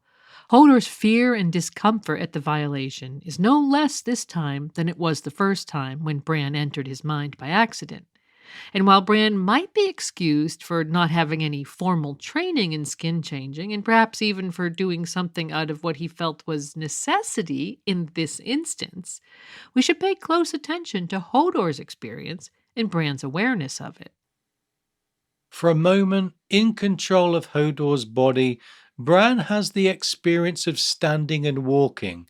It lasts just long enough for him to recognize the feeling, apparently taking a momentary pleasure in the experience, before a wailing noise erupts from the thing in the well, very close to the top now, that terrifies the real sidelined Hodor so much that Bran is flung back into his own body, while Hodor begins yelling, "Hodor, Hodor, Hodor!" exactly as he had done during the lightning storm at Queen's Crown. Everything happens very quickly after that. Bran sees a huge black shape come from the well, screaming as Mira Reed encases it in her net. As the thing writhes on the ground, Mira poking at it with her fish spear, Hodor's shouting continues, as does the strange wailing from the well, now accompanied by the black thing crying, "No, no, don't, please don't." And so the first-time reader experiences a moment of pure terror along with Bran, before the wretched begging of the thing encased in the net causes a moment of doubt, which is followed immediately by its response to Mira's stern demand to know its identity. "I'm Sam," the black thing sobs. "Sam, Sam, I'm Sam. Let me out. You stabbed me." Readers last saw Samwell Tarly 10 chapters previously, when, in his flight from the debacle at Craster's Keep with Gilly and a newborn baby, they took shelter in a village that may have been White Tree and were saved from a pack of ravaging whites by a flock of ravens and a mysterious man in black riding an elk, who addressed Sam as brother. Now, weeks later, we see Sam rising from an underground passage at the Night Fort with Gilly and the baby, the source of the strange wailing noise Bran and the others heard, in tow. It soon becomes clear that the man in black, who Sam and Gilly have nicknamed Cold Hands, had an agenda from the start. After introducing herself, Gilly asks Jojen if he is the one. In response to his question, she explains, "He said that Sam wasn't the one. There was someone else, he said, the one he was sent to find." Now nearly freed of Mira's net, Sam adds to this, asserting, "He said there would be people in the castle. I didn't know you'd be right on top of the steps, though. I didn't know you'd throw a net on me or stab me in the stomach." And so the idea that Bloodraven had been in the eagle Mira saw from atop the wall gains some credence here, since it becomes increasingly obvious that Cold Hands, from Bran's viewpoint still a mysterious character of unknown provenance, knew exactly where and when to find the little party in the Night Fort, just as he knew where and when to find Sam and Gilly at Whitetree. We can set aside for now the interesting question of why Cold Hands rescued Sam and Gilly, whether it had to do specifically with Sam, or with Gilly's baby, or whether any man of the watch would have been acceptable. We can also table a discussion about how Cold Hands differs from White's, which Bran and his friends have yet to hear described, much less experience in person. Instead, let's focus on the observations that Cold Hands, a name made up by Sam and Gilly for their nameless savior due to his extremely cold hands, was wearing Night's Watch blacks and that he had been sent to find someone that he in fact expected to be waiting at the Night Fort. From Sam's descriptions, it becomes clear that there is a secret gate below the castle, a gate which will only open for a man of the watch. Cold Hands calls it the Black Gate, and he himself is unable to pass through it. Sam explains this by telling the startled group matter-of-factly, "The wall is more than just ice and stone," he said. "There are spells woven into it, old ones and strong. He cannot pass beyond the wall." Bran's group silently digest this information for a moment, no doubt wondering about the references to whites and the type of creature that is unable to cross the powerful ancient magic of the wall, with Bran recalling Old Nan's words. "Beyond the gates the monsters live, and the giants and the ghouls, but they cannot pass so long as the wall stands strong." There's some initial comic confusion when Sam refers to Cold Hands' elk, which leads Bran to wonder if this Cold Hands is one of the green men. Sam denies seeing any sign of green skin or antlers. And there's further confusion when Jojen tells Sam that he's not the one Cold Hands was seeking, which in turn brings Bran to Sam's attention. Sam quickly makes the connection between Bran and Jon's little brother, but Jojen sternly insists that boy is dead. Still confused, Sam promises to keep the secret of this meeting, and Gilly swears as well. By way of explaining that he's trustworthy, Sam tells Bran, "Jon was my brother too. He was the best friend I ever had, but he went off with Qhorin Halfhand to scout the Frostfangs and never came back. We were waiting for him on the Fist when... While Sam never does get around to explaining what happened at the Fist, or Craster's, or Whitetree to Bran and his friends, it's clear that he seems to think Jon was lost beyond the wall, and so Bran starts to explain that Summer saw him at Queen's Crown, which is the cue for Summer to literally jump into the scene from a hole in the roof above. Though initially terrified, the presence of the wolf, so like Jon's own, is enough to convince Sam, and Summer's acceptance of Sam is enough to, in turn, convince Bran that they will go with Sam to the gate, and then to wherever it is from which this Cold Hands had been sent. And so the group gather their things and prepare to follow Samwell Tarly into the well. As they set out, Sam comments on the number of steps they must descend to get to the gate, and Bran's observations support this. It was a long way down. The top of the well was bathed in moonlight, but it grew smaller and dimmer every time they went around. Their footsteps echoed off the damp stones, and the water sounds grew louder. But eventually, they come to a place where Sam stops, and, as he had promised, the gate was visible in the darkness. Bran's first observation after realizing that he could see in spite of the gloom is that it wasn't black at all, in spite of its name. Here's the description. It was white weirwood, and there was a face on it. A glow came from the wood like milk and moonlight, so faint it scarcely seemed to touch anything beyond the door itself, not even Sam standing right before it. The face was old and pale, wrinkled and shrunken. It looks dead. Its mouth was closed and its cheeks were sunken, its brow withered, its chin sagging. If a man could live for 1,000 years and never die but just grow older, his face might come to look like that. Before the group can even wonder about the strangeness of this door, so far below the surface, it says, "The door opened its eyes." And then it spoke, asking who approached. This was Sam's cue to recite what is likely the most ancient part of the Night's Watch vows. "I am the sword in the darkness. I am the watcher on the walls. I am the fire that burns against the cold, the light that brings the dawn, the horn that wakes the sleepers. I am the shield that guards the realms of men." Having heard what seems to amount to a secret incantation or a spell of passage, the door speaks again. "Then pass." And then it says, its lips opened wide and wider still until nothing at all remained but a great gaping mouth in a ring of wrinkles. And so Jojen, Summer, Hodor carrying Bran, and lastly Mira pass through the Black Gate, placing themselves completely in the care of Cold Hands, who awaits them on the other side.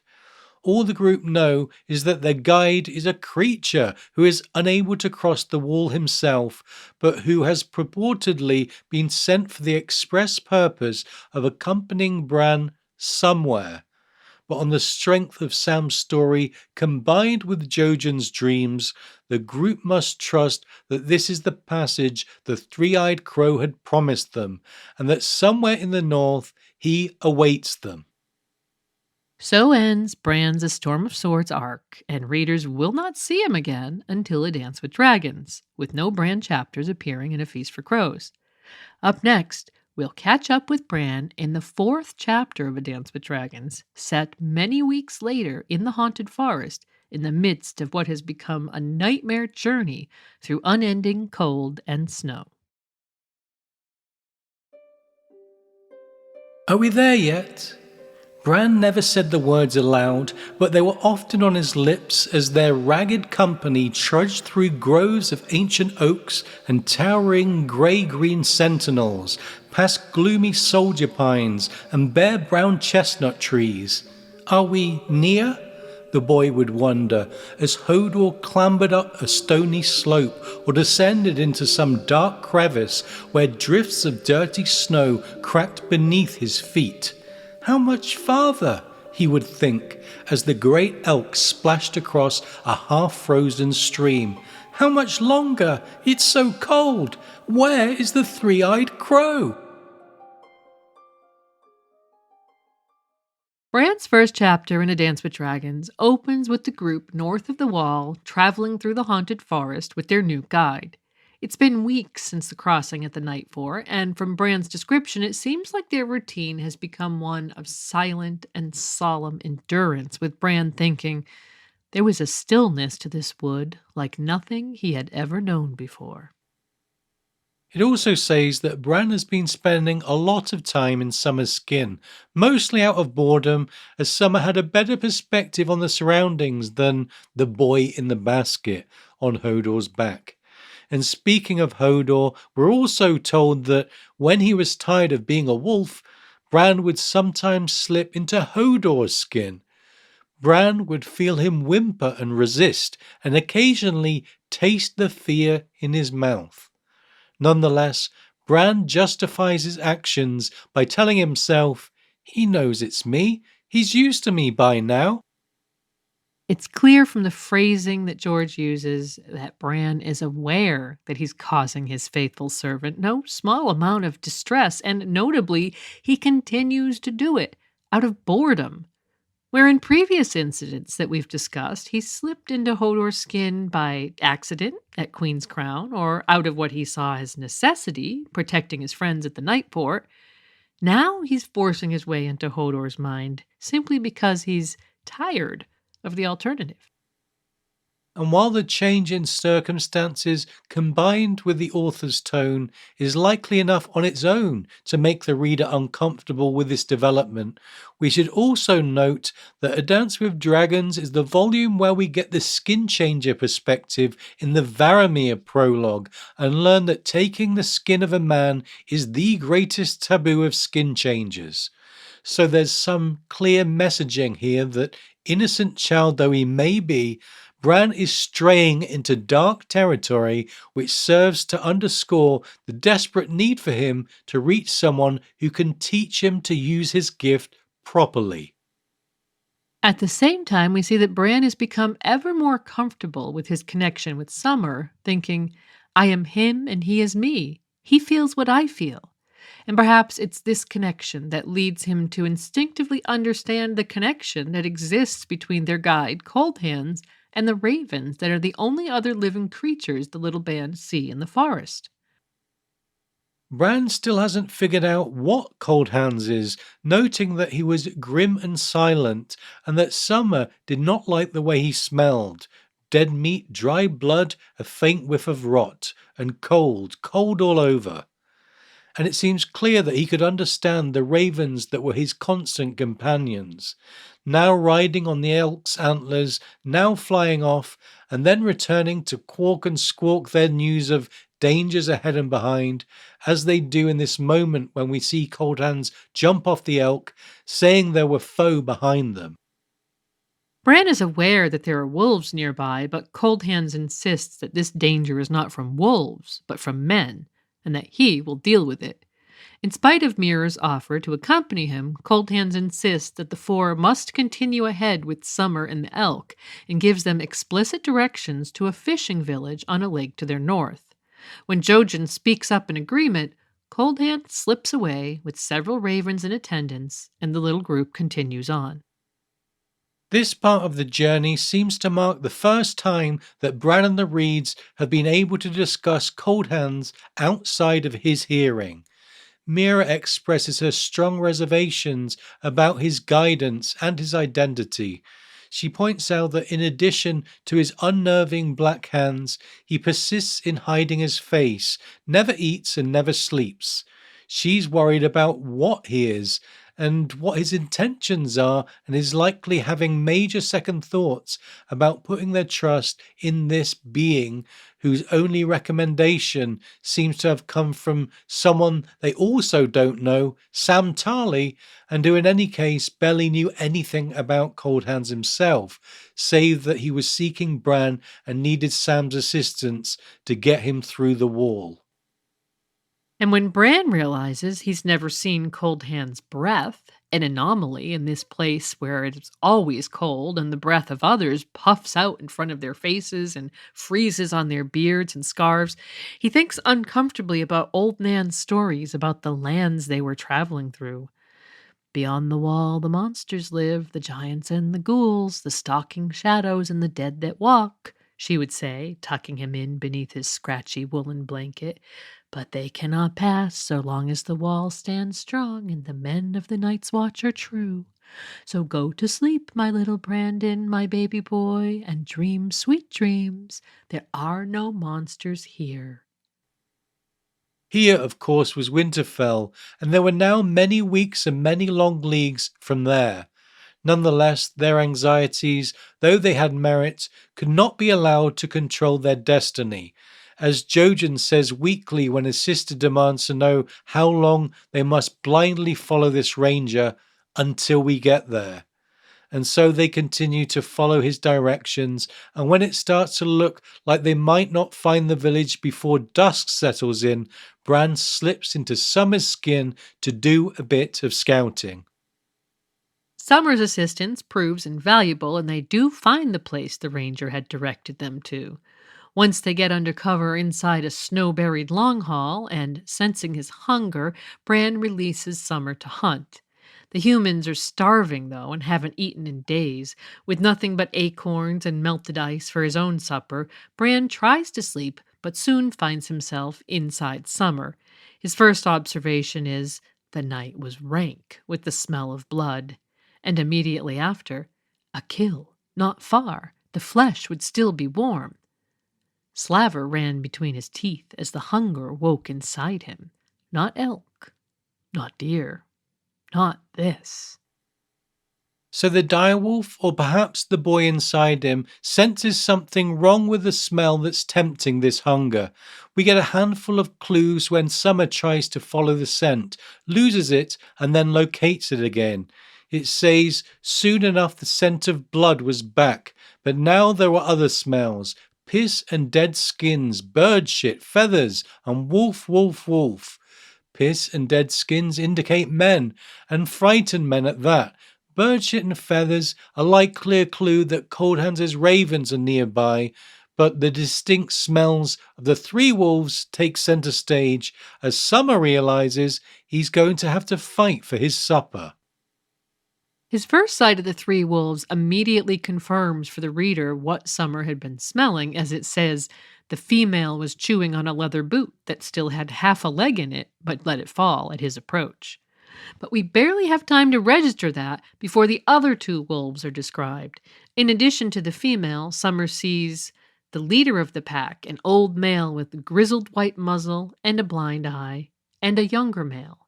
And the reader swiftly realizes that this is Varamir Sixskin's pack.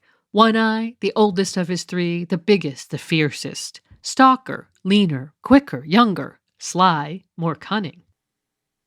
And if there was any doubt before we get to that moment that actually confirms this, we can connect the first line of this scene.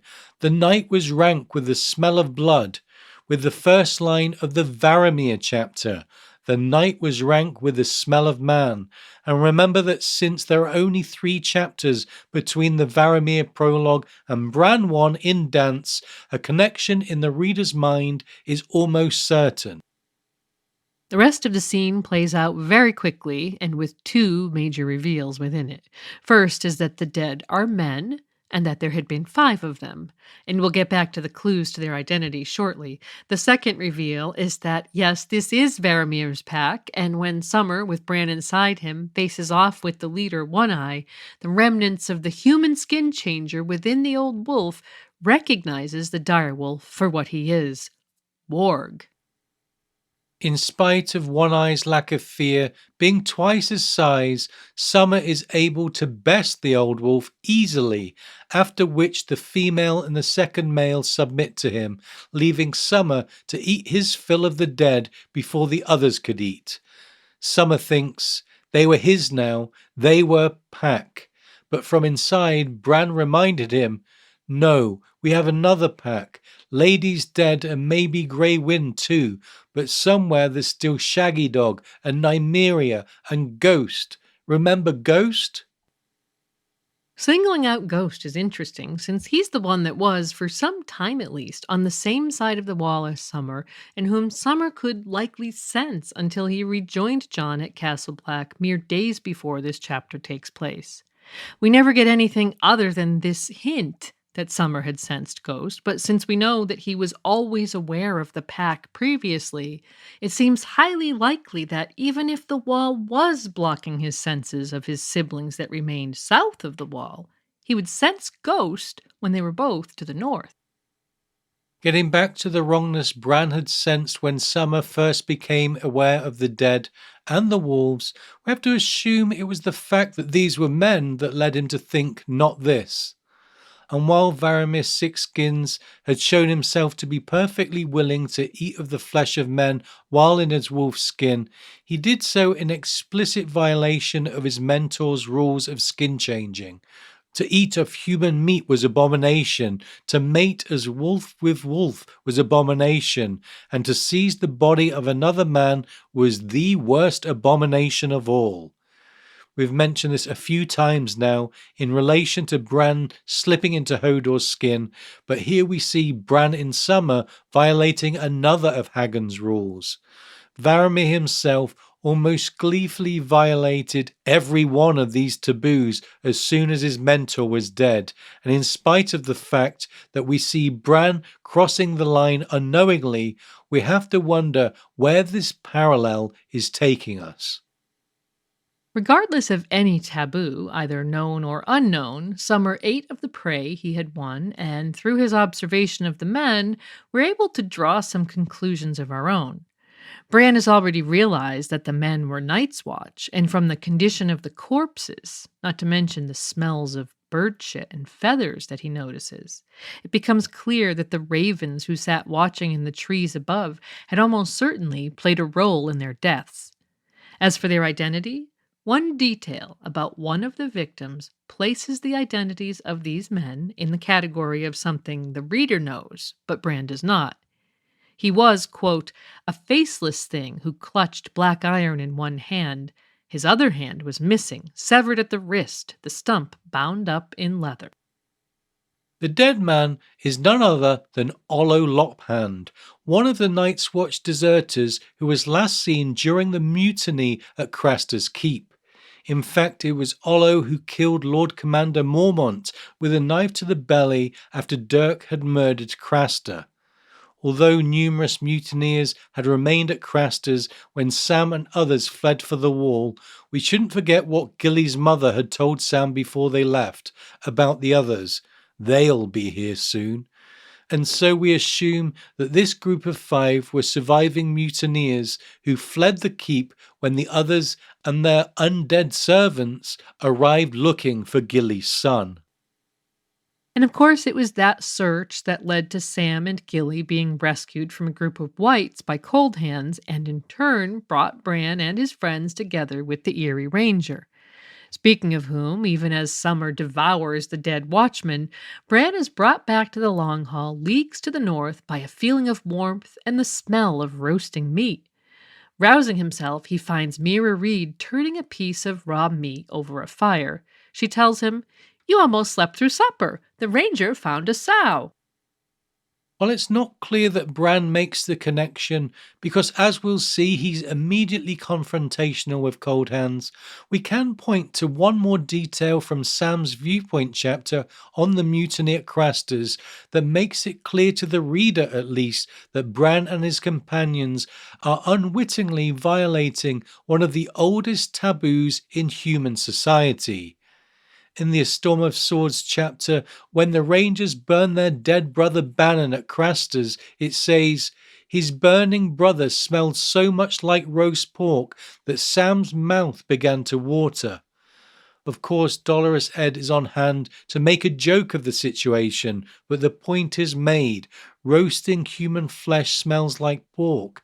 And if you think the likelihood of Cold Hands finding a stray sow is far less than the much more likely scenario of Cold Hands taking a piece of one of the 5 former rangers back to his starving charges in the deserted village, you're in very good company. That's right, we have every reason to believe that Bran and his companions are unknowingly eating human flesh in that scene, though the horror of that reality isn't allowed to sink in with the reader because Bran confronts Cold Hands about the identity of the dead Rangers.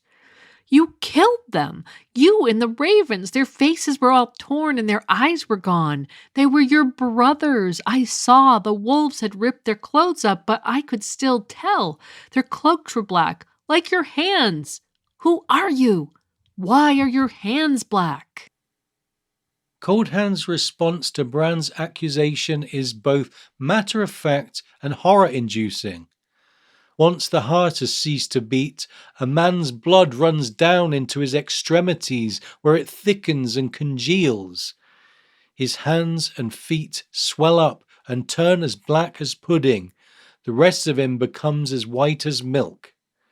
When Mira challenges him to show them his face, Cold Hands doesn't react, and Bran makes another accusation. "He's dead. Mira, he's some dead thing.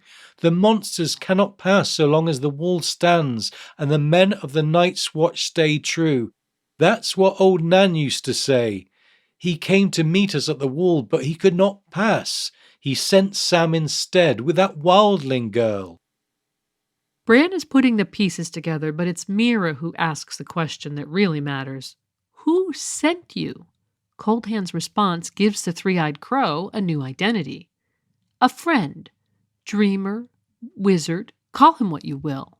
the last greenseer. It's Bran who names Cold Hands monster, but it says Cold Hands, quote, looked at Bran as if the rest of them did not exist, before responding, "Your monster, Brandon Stark." It's a tense moment, and the description of ravens crying, "Yours, yours, yours," from Coldan's shoulder and their perches in the tree outside the hall door is both chilling and makes clear that wherever he is, the three-eyed crow or the last greenseer is watching them. When Mira demands that Jojen tell them what to do, since it's his dreams that have led them this far, her exhausted and weakened brother can only say, "We have come too far to turn back now, Mira. We would never make it back to the wall alive. We go with Bran's monster or we die." And so they must do, though time will tell that they still have many weeks left in their frigid northward journey. When we pick their story up in Bran 2, we'll see that Bran's monster, the starvation that has stalked them for weeks, the frigid, unending cold, and even the wolf pack that has stayed on their trail are the least of the dangers in the haunted forest, as Bran and his companions arrive at their destination, only to finally discover firsthand the foe that so far has only been hinted to them.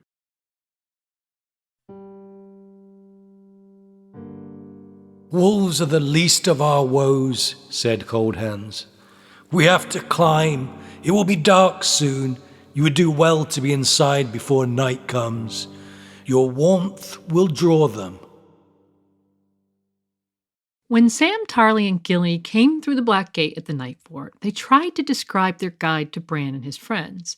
After referring to him as Cold Hands, Gilly explained, "That wasn't his true name. We only called him that, Sam and me. His hands were cold as ice, but he saved us from the dead men, him and his ravens, and he brought us here on his elk." Of course, the mention of the elk reminded Bran of the stories about the green men from the Isle of Faces, which led Sam to expand on Gilly's description. He wasn't a green man. He wore blacks, like a brother of the Watch, but he was pale as a white, with hands so cold that at first I was afraid. The whites have blue eyes, though, and they don't have tongues, or they've forgotten how to use them. The very interesting thing there is that Sam and Gilly both mention dead men and whites, with Sam even adding the detail about the blue eyes and the lack of speech, and Gilly commenting that the ranger and his ravens had saved them. However, as far as we know, prior to Bran's first dance chapter, as we just saw, neither Bran nor his companions ever questioned or examined these statements beyond the explanation that Coldans had done good things for Sam and Gilly.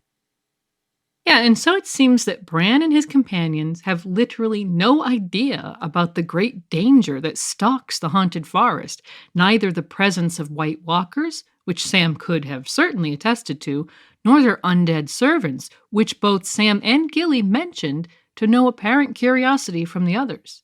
In fact, Sam heavily implied that Cold Hands was likely dead, though he didn't have the characteristics of whites as he'd experienced them. And so, even as the group had come to the startling realization that their guide was somehow an undead creature around the time of the incident with the 5 Night's Watch deserters in the last chapter, they still apparently had little clear idea that the region beyond the wall was home to other undead creatures who had posed significant danger to them.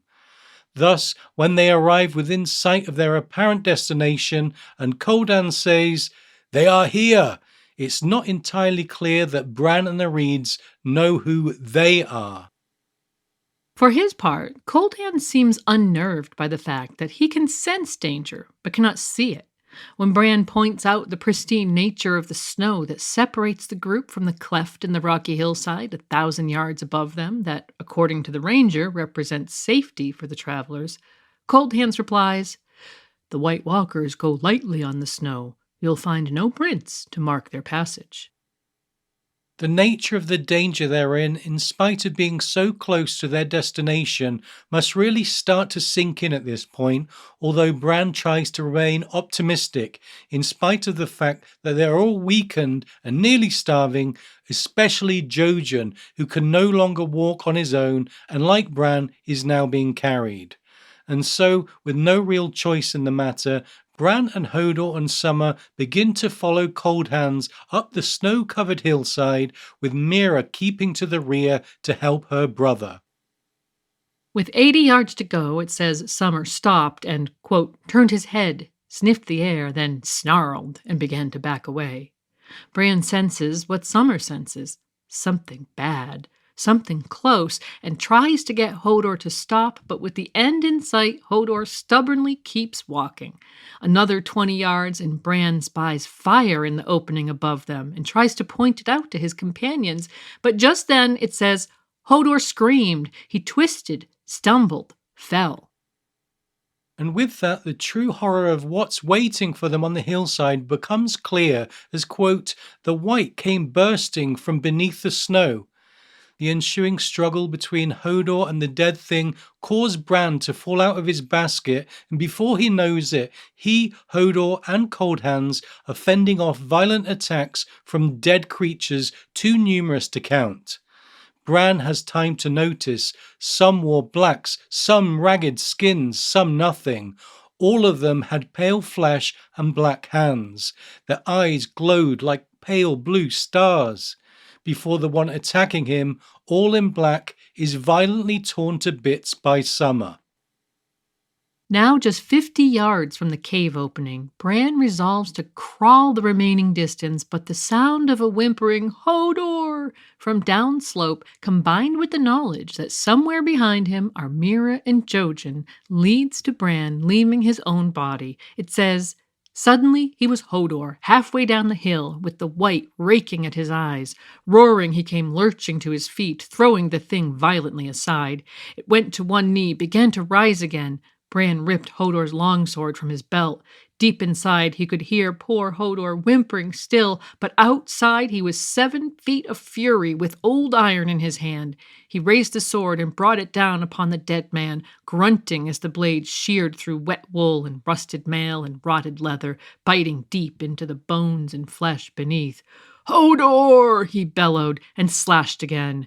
This time he took the white's head off at the neck, and for half a moment he exulted until a pair of dead hands came groping blindly for his throat. With Mira's assistance, Hodor Bran wins free of his attackers, picks up the fallen Jojen reed, and begins to climb back towards Bran's location. From within Hodor's skin, Bran sees flaming figures dancing in the snow, and he realizes some of the whites are burning. And that was when he notices Summer snapping at one burning figure as if trying to drive it back, as indeed he is, because Bran's actual body lies still on the snow behind him, which prompted a momentary wondering from the Bran within Hodor. What will happen if it kills me? Will I go back into Summer's skin, or will I just be dead? As we've noted, unlike Varamir Sixskins, Bran has no idea how his gift functions or what the rules are, but the reader knows the answer to the question is likely that Bran would remain in Hodor's skin, just as Varamir had tried to steal the body of the wildling woman Thistle just before his own death. Varamir failed because Thistle successfully fought him off and was forced to occupy his wolf One Eye, who, as we know, is now following Summer, having been subdued by him weeks ago in the incident with the 5 Night's Watch deserters. As described to Varamir by his mentor Hagon, this was true death, followed by second life. According to Hagon, they say you forget. When the man's flesh dies, his spirit lives on inside the beast, but every day his memory fades and the beast becomes a little less warg, a little more wolf, until nothing of the man is left and only the beast remains. Varamir's experience with Orell's eagle seems to have confirmed this for him, and so he seeks to take a human body, presumably so he can retain his own spirit. Bran unknowingly has endangered not only his own body by abandoning it in the snow, but also Hodor's very existence. This, of course, is a moral and philosophical dilemma we'll have to examine much more closely as Bran's arc continues and his skills grow. In the moment, everything was happening at once, as it tends to do in moments of high drama. Bran Hodor sees the source of the flames, a little girl with a torch in hand, darting this way and that, as ravens pour from the cave, and briefly thinks of his sister Arya, and then he's back in his own body, and Hodor's screaming, "Hodor!" and a burning naked wight is standing over him, and then one of the trees shook off the snow that covered it, and Bran is buried under the snowfall. Considering the trees that crown the hill are all described as weirwoods, and that Mira tells Bran later, after she digs him out, that the snowfall had hidden him, we'd love to ask if the three-eyed crow had anything to do with that bit of luck. As unlikely as that might seem, the next thing Bran is aware of is being in the cave with all his companions, minus Cold Hands, of course, who had stated that he wouldn't be able to enter the cave since it was warded. Bran's relief at being inside the cave and near a fire is enormous. Then he sees their savior, the being Bran had mistaken for Arya due to her stature. Mira comments on her torch, and the reply is, "Fire burns them. Fire is always hungry." As soon as he hears her voice, the Arya illusion is dispelled, as Bran observes, "It was a woman's voice, high and sweet, with a strange music in it, like none that he had ever heard, and a sadness that he thought might break his heart. It was a girl, but smaller than Arya, her skin dappled like a doe's beneath a cloak of leaves. Her eyes were queer, large and liquid, gold and green, slitted like a cat's eyes. No one has eyes like that. Her hair was a tangle of brown and red and gold, autumn colors, with vines and twigs and withered flowers woven through it." Bran himself responds to Mira's question about their rescuer's identity. She's a child of the forest. And then it says, he thinks, they had fallen into one of old Nan's tales. Truly, this was a day of wonders and terrors, and they weren't done yet. The child tells Mira that she speaks the common tongue for the Bran boy, and that she was born in the time of the dragon, by which we suppose she means the first Aegon, and that she had walked the world of men for 200 years before returning to her people's home north of the Wall. She says she has a name, but doesn't tell them yet what it is, instead expressing urgency that they get deeper into the cave. When Bran asks about Cold Hands, he's told simply he cannot come, and they killed him long ago, which of course doesn't answer any of the questions either Bran or the reader might have about Cold Hands' identity. In fact, the only thing the reader can be sure of is that he is not Benjen Stark, since George is on record in that regard. And so the travelers follow the girl child deeper into the cave to find the one who's waiting for them, whom she simply calls the greenseer. Along the way, Bran observes eyes watching them from the dark and realizes that there are more children inside the cave, which puts him in mind of Old Nan's story about Gendal's children trapped forever inside their caves. This cave, which is in fact a system of caves, passageways, and chambers, is filled with weirwood roots from the trees above their heads and bones, the bones of birds and beasts, giants and children, and even in one area, niches full of skulls, a bear, a wolf, several humans and giants, and many small ones that he realizes must belong to children of the forest. Their progress through the passageways is marked by numerous ravens watching silently, and finally they arrive in a large cavern, open one side to a chasm in which they can hear an underground river rushing far below. And on the other side of the chamber, they at last find the object of their long and arduous quest.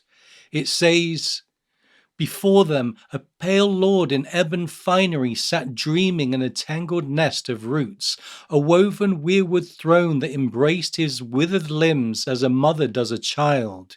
His body was so skeletal and his clothes so rotted that at first Bran took him for another corpse, a dead man propped up so long that the roots had grown over him, under him, and through him. What skin the corpse lord showed was white, save for a bloody blotch that crept up his neck and onto his cheek. His white hair was fine and thin as root hair and long enough to brush against the earthen floor. Roots coiled around his legs like wooden serpents. One burrowed through his breeches into the desiccated flesh of his thigh to emerge again from his shoulder. A spray of dark red leaves sprouted from his skull, and grey mushrooms spotted his brow. A little skin remained stretched across his face, tight and hard as white leather, but even that was fraying, and here and there the brown and yellow bone beneath was poking through. Bran makes another observation about the Pale Lord when he asks the question that is likely on everyone's mind. Are you the three-eyed crow? Even as he asks, he thinks, a three-eyed crow should have 3 eyes. He has only one, and that one red. Where his second eye should have been, it says a white root grew from the empty socket. And the answer to Bran's question gives the reader the final clue to the Pale Lord's identity. The Pale Lord says, a crow. Once I, black of garb and black of blood, I have been many things, Bran. Now I am as you see me, and now you will understand why I could not come to you except in dreams. I have watched you for a long time, watched you with 1,000 eyes in one. I saw your birth and that of your Lord Father before you. I saw your first step, heard your first word, was part of your first dream. I was watching when you fell, and now you are come to me at last, Bran Stark, though the hour is late. The mention of black garb causes Bran to notice, as he had noticed on so many of the dead things they had encountered on their journey and outside the cave, that the clothes he wore, though rotten and ragged, had once been black. And so the reader can put all the clues together. The single red eye, white skin and white hair, the bloody blotch on his cheek, black garb, once a crow, and above all else, the textual clue of the statement, 1,000 eyes in one, all together confirm once and for all that the three-eyed crow is none other than Brynden Rivers, known as Bloodraven, bastard son of King Aegon IV, once spymaster and hand of the king for a succession of his Targaryen relations, and also former Lord Commander of the Night's Watch. And because there's almost certainly a Bloodraven episode in our future, we'll leave most of the analysis of his arc for that and keep our focus on Bran here. Having confirmed that this is the teacher who's been communicating with him and Jojen through dreams, and that the group have been seeking for these many weeks, Bran loses no time in getting to the point, or at least the point as he sees it. And the reality turns out to be utterly heartbreaking. Bran says, I'm here, only I'm broken. Will you fix me? My legs, I mean? As we've noted from the very beginning of their journey north, it's been obvious in Bran's thoughts that he has harboured a secret hope that the three-eyed crow would be able to restore his legs to him. Even as he occasionally helped himself to the use of Hodor's able body, Bran was often thinking about the end point, and that hope was always present. Now the blunt reply brings Bran to tears, and he thinks, we came such a long way, underlining that a cure for his disability had been his primary motivation all along. But the three-eyed crow follows up his denial with a promise, and it's the same promise he's been making to Bran since his first appearance in Bran's coma dream in his 3rd chapter of A Game of Thrones. You will never walk again, Bran, but you will fly. And so ends Bran's penultimate chapter, not just of the book, but of his arc so far. Up next, we'll cover Bran's final chapter, in which he begins his lessons with his teacher, and the reader is shown exactly how Bran, being written as a passive character, one who observes, might really come to the fore in his future story. The moon was a crescent, thin and sharp as the blade of a knife. A pale sun rose and set and rose again. Red leaves whispered in the wind. Dark clouds filled the skies and turned to storms. Lightning flashed and thunder rumbled, and dead men with black hands and bright blue eyes shuffled round a cleft in the hillside but could not enter. Under the hill, the broken boy sat upon a weirwood throne, listening to whispers in the dark as ravens walked up and down his arms. Bran's final chapter picks up more or less days after the little group arrives in the cave. Bran's training begins in earnest, but one of the principal messages from the text involves the passage of time. George begins numerous paragraphs by noting the phase of the moon, and thus we can tell that over the course of the chapter, at least 2 months pass in the world outside the cave, and possibly more, while inside the days are dark and unvaried. Yeah, apparently at one point Bran had attempted to keep track of the days, but it says down here, sleeping and waking had a way of melting into one another. Dreams became lessons, lessons became dreams, things happened all at once, or not at all. And while we do get descriptions of what's happening beyond the cave, like the phases of the moon, storms that come and go, dead men that never go anywhere at all as they patrol the cave entrance, all of which we assume Bran is aware of via Summer, we also get this line about what life is like inside the cave. There was no wind, no snow, no ice, no dead things reaching out to grab you, only dreams and rushlight and the kisses of ravens, and the whisperer in the darkness. The Whisperer is the three-eyed crow, or the last greenseer as the children call him. And it turns out that the children have a name for themselves too. In the prior chapter, the female who speaks the common tongue had told them that Children of the Forest was not their own name for their race, nor was it accurate. The first men named us children. The giants called us Wodak no Gran, the squirrel people, because we were small and quick and fond of trees. But we are no squirrels, no children. Our name in the true tongue means those who sing the song of earth. Before your old tongue was ever spoken, we had sung our songs for 10,000 years. Because she speaks the common tongue and is thus the only person in the cave, other than the three-eyed crow himself, who speaks their language, she remains their guide and companion.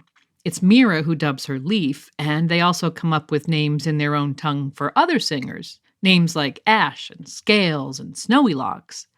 Bran hears them singing their songs in the true tongue, and somehow he knows that the ravens also understand it. Notably, ravens are said to be ever present in the cave and seem to be the only living creatures, other than Summer, who actually leave it from time to time. Bran has been provided with his own weirwood throne, similar to the one his teacher sits upon, though for now he only sits on it for his lessons. It says of the throne that it was, quote, white weirwood flecked with red, dead branches woven through living roots, in the great cavern by the abyss, where the black air echoed to the sound of running water far below. Of course, Bran must wonder, as we do, if the greenseer expects him to fully take his place one day, becoming entwined in the roots of the trees so that he can never leave his seat. For now, the greenseer seems content with lessons and the occasional conversation which Mira and Jojen are sometimes part of. We learn that it's Mira who asked the three-eyed crow what his true name is, getting the reply, I wore many names when I was quick, but even I once had a mother, and the name she gave me at her breast was Brynden, thus confirming what many readers will have suspected, that the three-eyed crow and last greenseer was once known as Brynden Rivers, and as Brynden Rivers, also known as Bloodraven, is a literal character from history born 125 years prior to the present timeline, it falls to Leaf to explain why he still lives. Most of him has gone into the tree, she says. He has lived beyond his mortal span, and yet he lingers for us, for you, for the realms of men. Only a little strength remains in his flesh. He has 1,000 eyes in one, but there is much to watch. One day you will know. And so a picture is gradually being painted of Brynden Rivers knowing that one day Bran would be his pupil, preparing for him and waiting for him, extending his normal lifespan by sheer force of will in order to pass his knowledge on to his student. Back in the chamber the singers had given them to sleep in, Bran asked the reeds what Leaf had meant by "one day you will know." He connects this with something the greenseer had told them and also wants to know what the trees remember. It's Jojen who explains the secrets of the old gods, truths the first men knew, forgotten now in Winterfell, but not in the wet wild. We live closer to the green in our bogs and crannogs, and we remember. Earth and water, soil and stone, oaks and elms and willows. They were here before us all, and will still remain when we are gone. Notably, Jojen explains the concept of green knowledge and of secrets being stored in the trees without actually answering Bran's questions. What will he know, and how will he know it? And while we cannot say this for sure, the language around remembering and forgetting puts us very much in mind of the phrase, "the North remembers." Although this seems very tied in with the legendary history of the North, especially the Long Night, we think there's a strong possibility that what's being discussed in the cave is the mechanism of those memories. And speaking of Jojen, it says that he's been at least partially restored by food and rest and warmth. But it's also noted that he is, quote, sadder now, sullen, with a weary, haunted look about the eyes. And Jojen isn't alone in being sad. When Bran suggests that maybe his friends could also become greenseers, it says that Mira's reply, "No, Bran," was sad. And Jojen adds, "It is given to a few to drink of that green fountain while still in mortal flesh, to hear the whisperings of the leaves and see as the trees see, as the gods see. Most are not so blessed. The gods gave me only green dreams. My task was to get you here. My part in this is done." And so George intentionally paints a picture of unhappiness with notes of impending doom when describing the companions' days in the darkness. Jojen broods, Mira frets, Hodor wanders.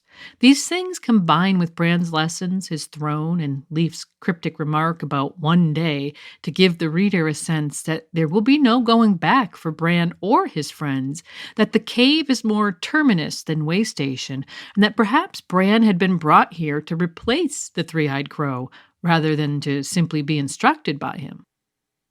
But Bran still finds a way to remain in control of his destiny, at least for now. When it describes Hodor wandering the cave system with a sword in his right hand and a torch in his left, it swiftly adds, "Or was it Bran wandering?" followed by, "No one must ever know." And so, even as he begins his instruction with the three-eyed crow, Bran continues to use Hodor's body for his own purposes just because he can. We're a long way from the dangers atop Queen's Crown or even outside the cave when slipping into Hodor meant the difference between disaster and security, and we get a strong sense that it's unlikely to end there. One of Bran's earliest lessons is learning how to slip inside a raven and fly with it to see the world from its bird's eye perspective. Remembering the crowd of ravens that seemed to follow their progress during the journey north, this must be how the greenseer had tracked their trek with cold hands.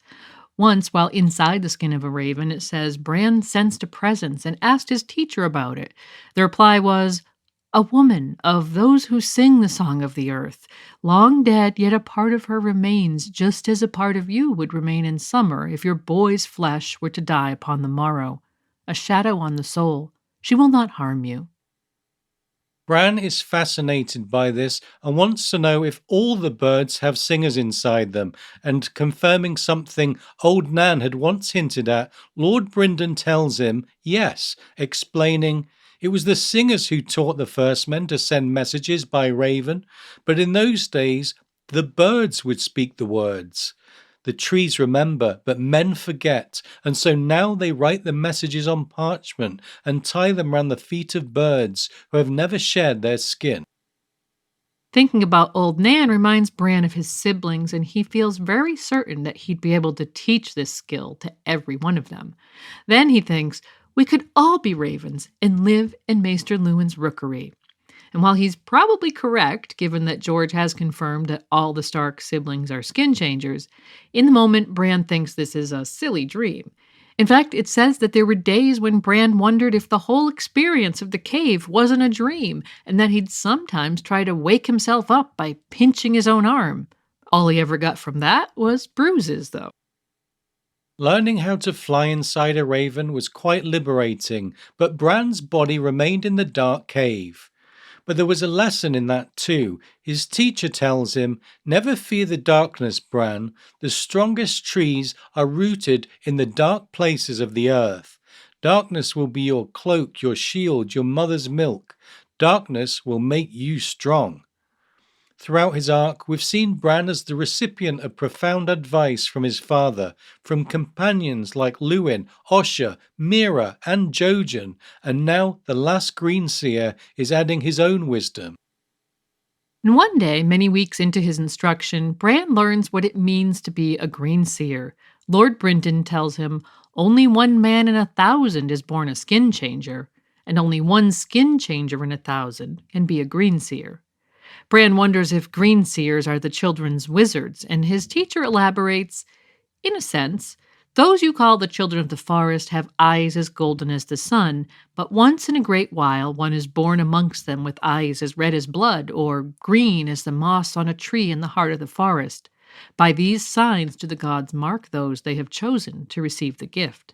The chosen ones are not robust, and their quick years upon the earth are few, for every song must have its balance. But once inside the wood, they linger long indeed. 1,000 eyes, 100 skins, wisdom deep as the roots of ancient trees. Greenseers.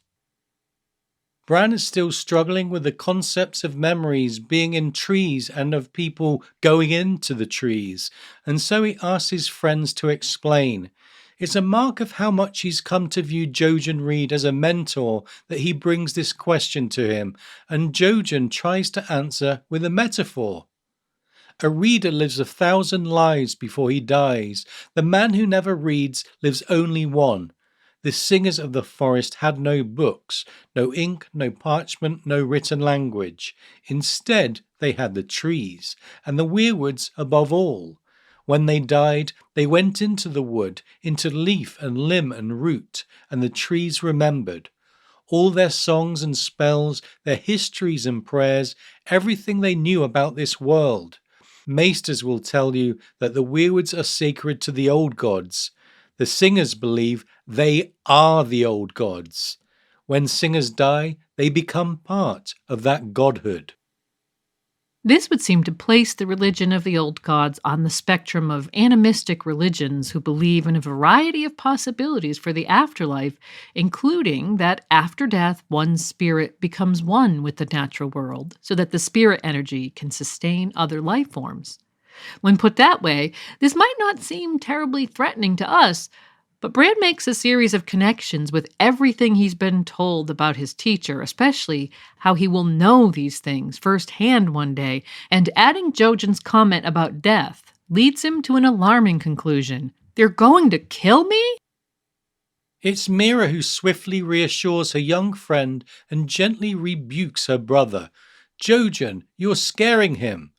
Combined with the frequent description of Jojen being sullen and brooding, and his comment earlier that his part was ended, as well as his frequent insistence on their northward journey that he knew the manner and day of his death, his reply to Mira is enough to give the reader pause.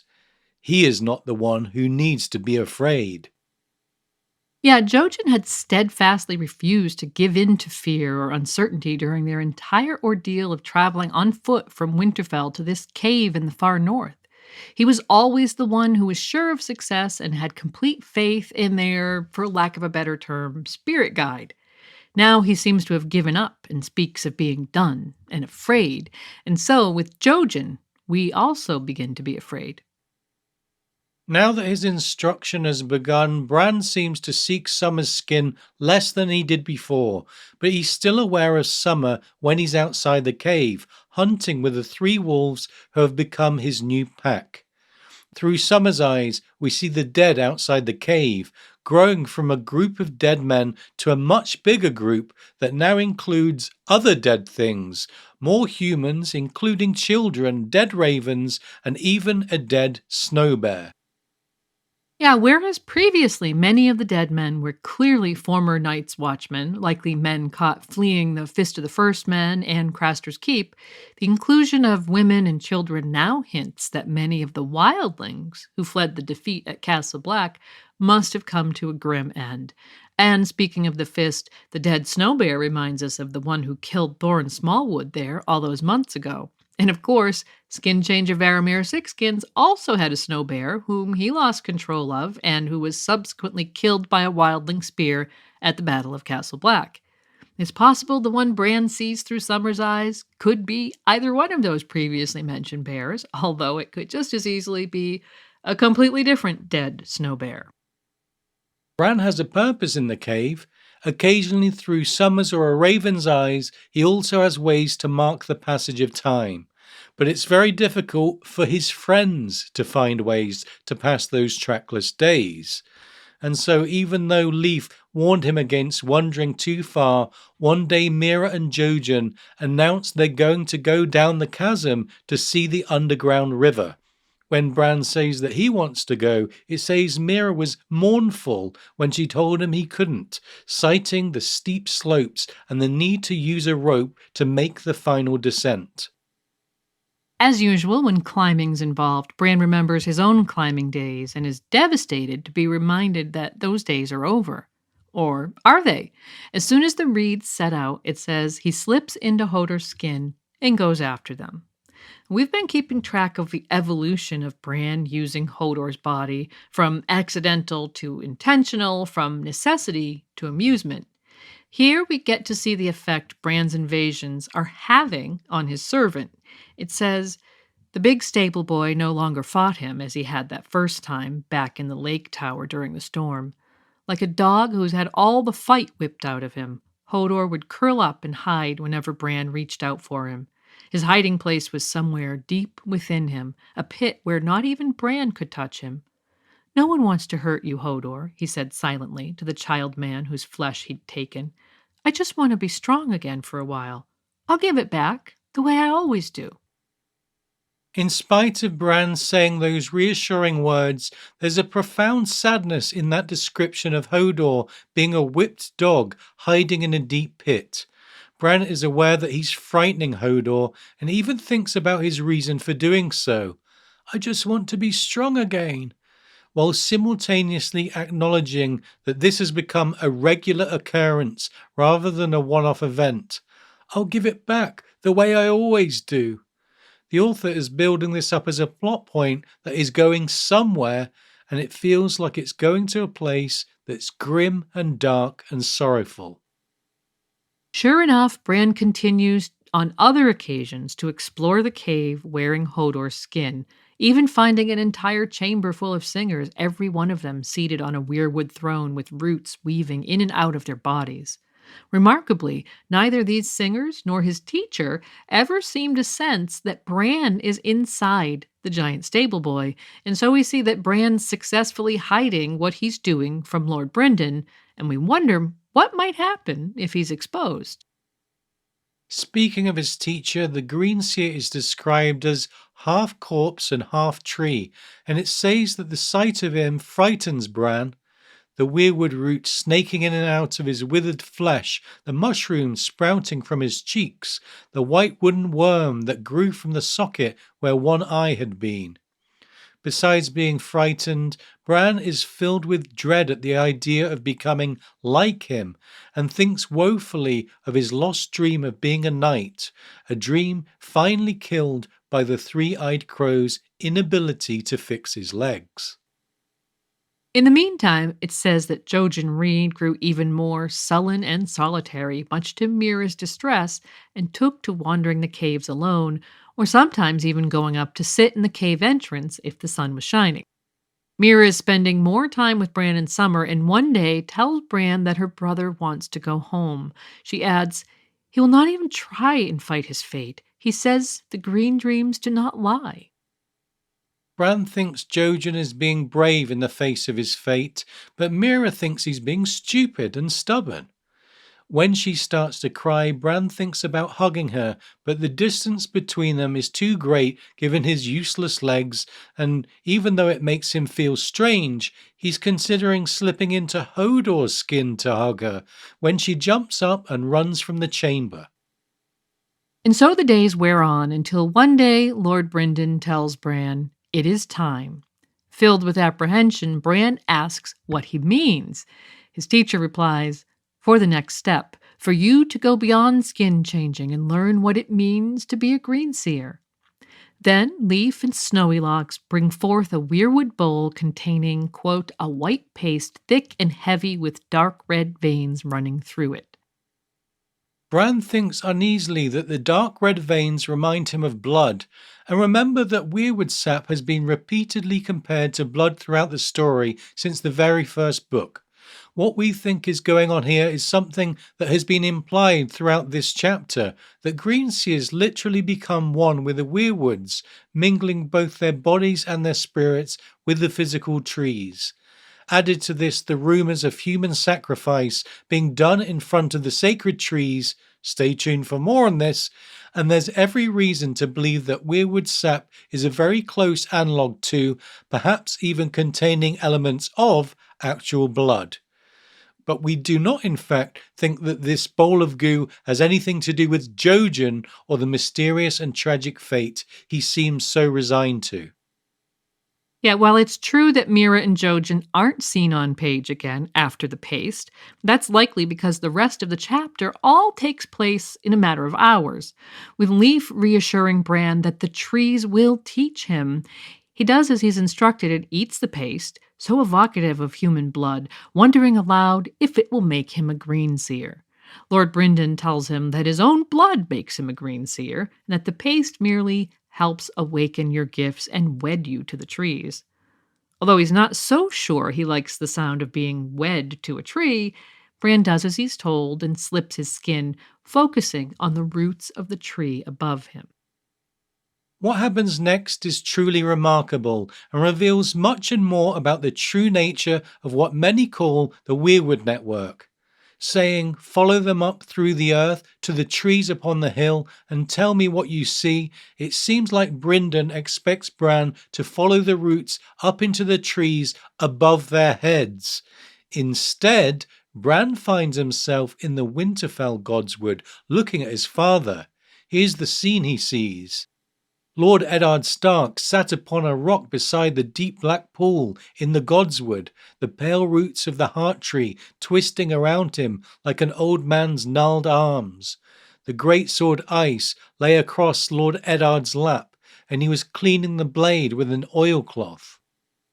Bran is so astonished that he whispers aloud, Winterfell, and his father reacts with, who's there? Before Bran is gone, back in the cave with Leaf and Lord Brynden looking at him. They assure him that his father heard a whisper, no more, and that it was his own yearning that had brought him to Winterfell and to the past when his father still lived.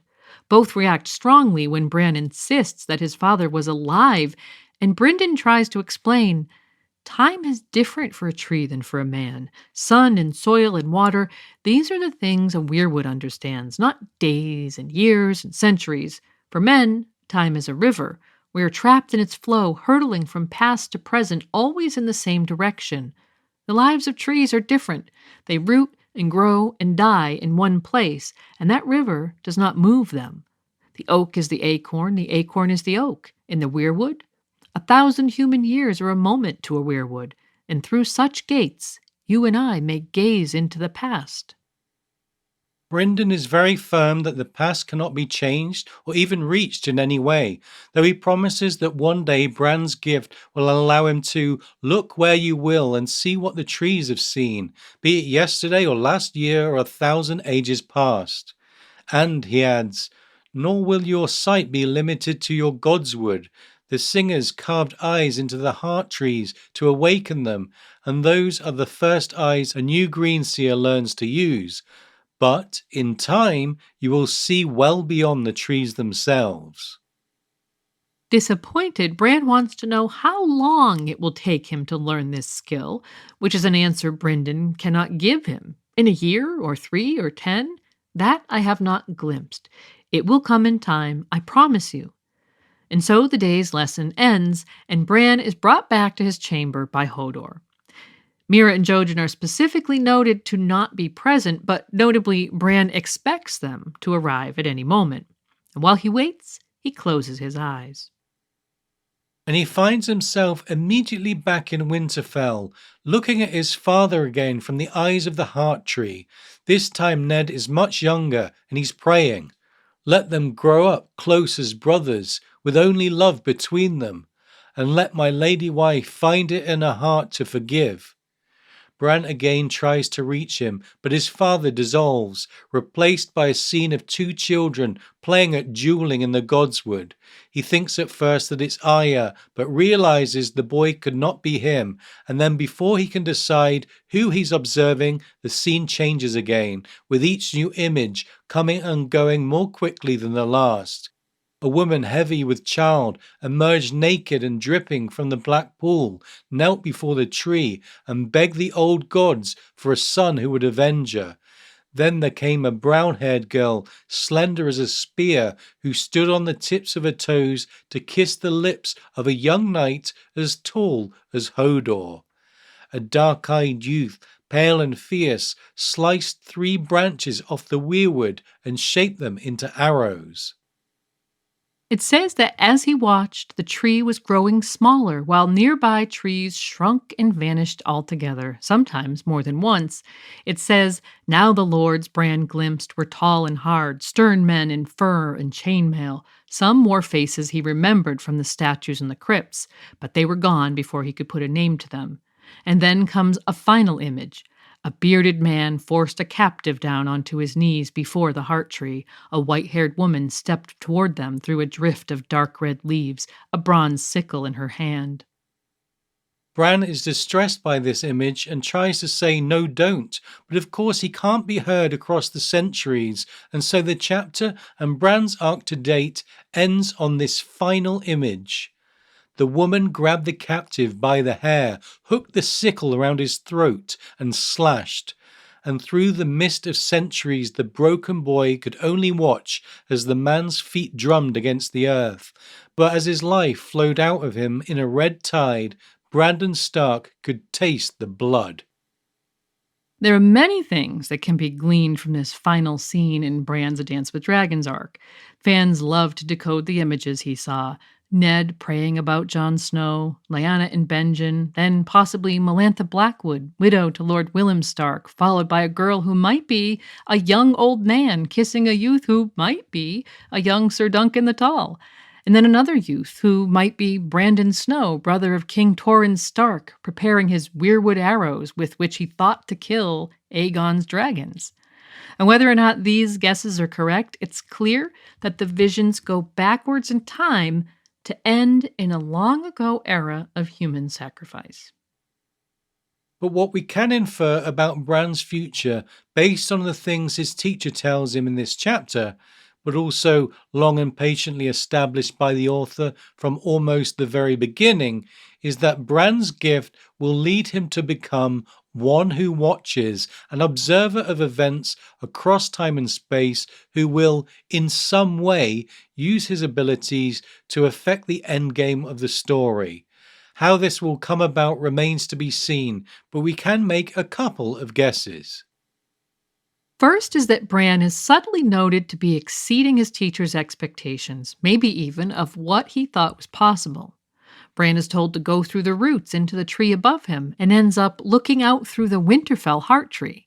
Not only that, but after he disconnects from his weirwood throne and returns to his chamber, he has that very strong series of visions, implying that perhaps his abilities are not dependent on a physical connection with a tree, as the other greenseers seem to be.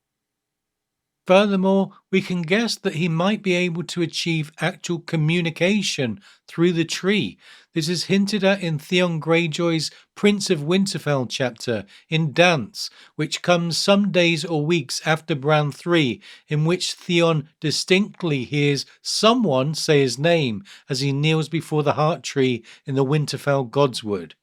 And if Bran can make himself heard through the tree in such a relatively short time into his apprenticeship, we have to wonder if his talents might one day also challenge his mentor's assertion that the past remains the past. We can learn from it, but we cannot change it. And lastly, there's Bran's persistent use of Hodor as a vessel. It probably goes without saying that Brynden Rivers doesn't know his pupil is doing this and would not approve if he did. But the implications of it for Bran are huge, from the questions of morality to the sheer power it takes to invade another human's body. As we saw in the Varamir prologue, even for a highly skilled skin changer such as Varamir Sixskins, who's noted to be the most powerful of his kind in generations, taking a human body wasn't easy, and the Spearwife Thistle was able to fight him off. Whatever Bran's gifts are, and no doubt they are significant, we don't think that Brynden Rivers, the three-eyed crow and the last greenseer, is going to have the last say in Bran's fate. While in the moment the cave feels very much like an endpoint, there remains too much that connects Bran to the outside world. His sisters live, and two of his brothers. His home remains, and he's clearly deeply connected to it since his first attempt at greenseeing brought him directly there. In these 7 chapters, spread across 2 books, we see Bran's story used to connect the dots on a lot of fronts. The use of storytelling is one way this is accomplished, but also in the swift intersections Bran, a fairly passive character, has with 2 highly active characters, his brother Jon and Samwell Tarly. Even his visions in this final chapter, brief though they are, have depths that have yet to be fully realized. It may well be that the Night's Watch are the Watchers on the Wall, but throughout his arc, it's Bran Stark who's being established as the true Watcher, watching events play out through his window, through Summer's eyes, through the trees, and very possibly beyond.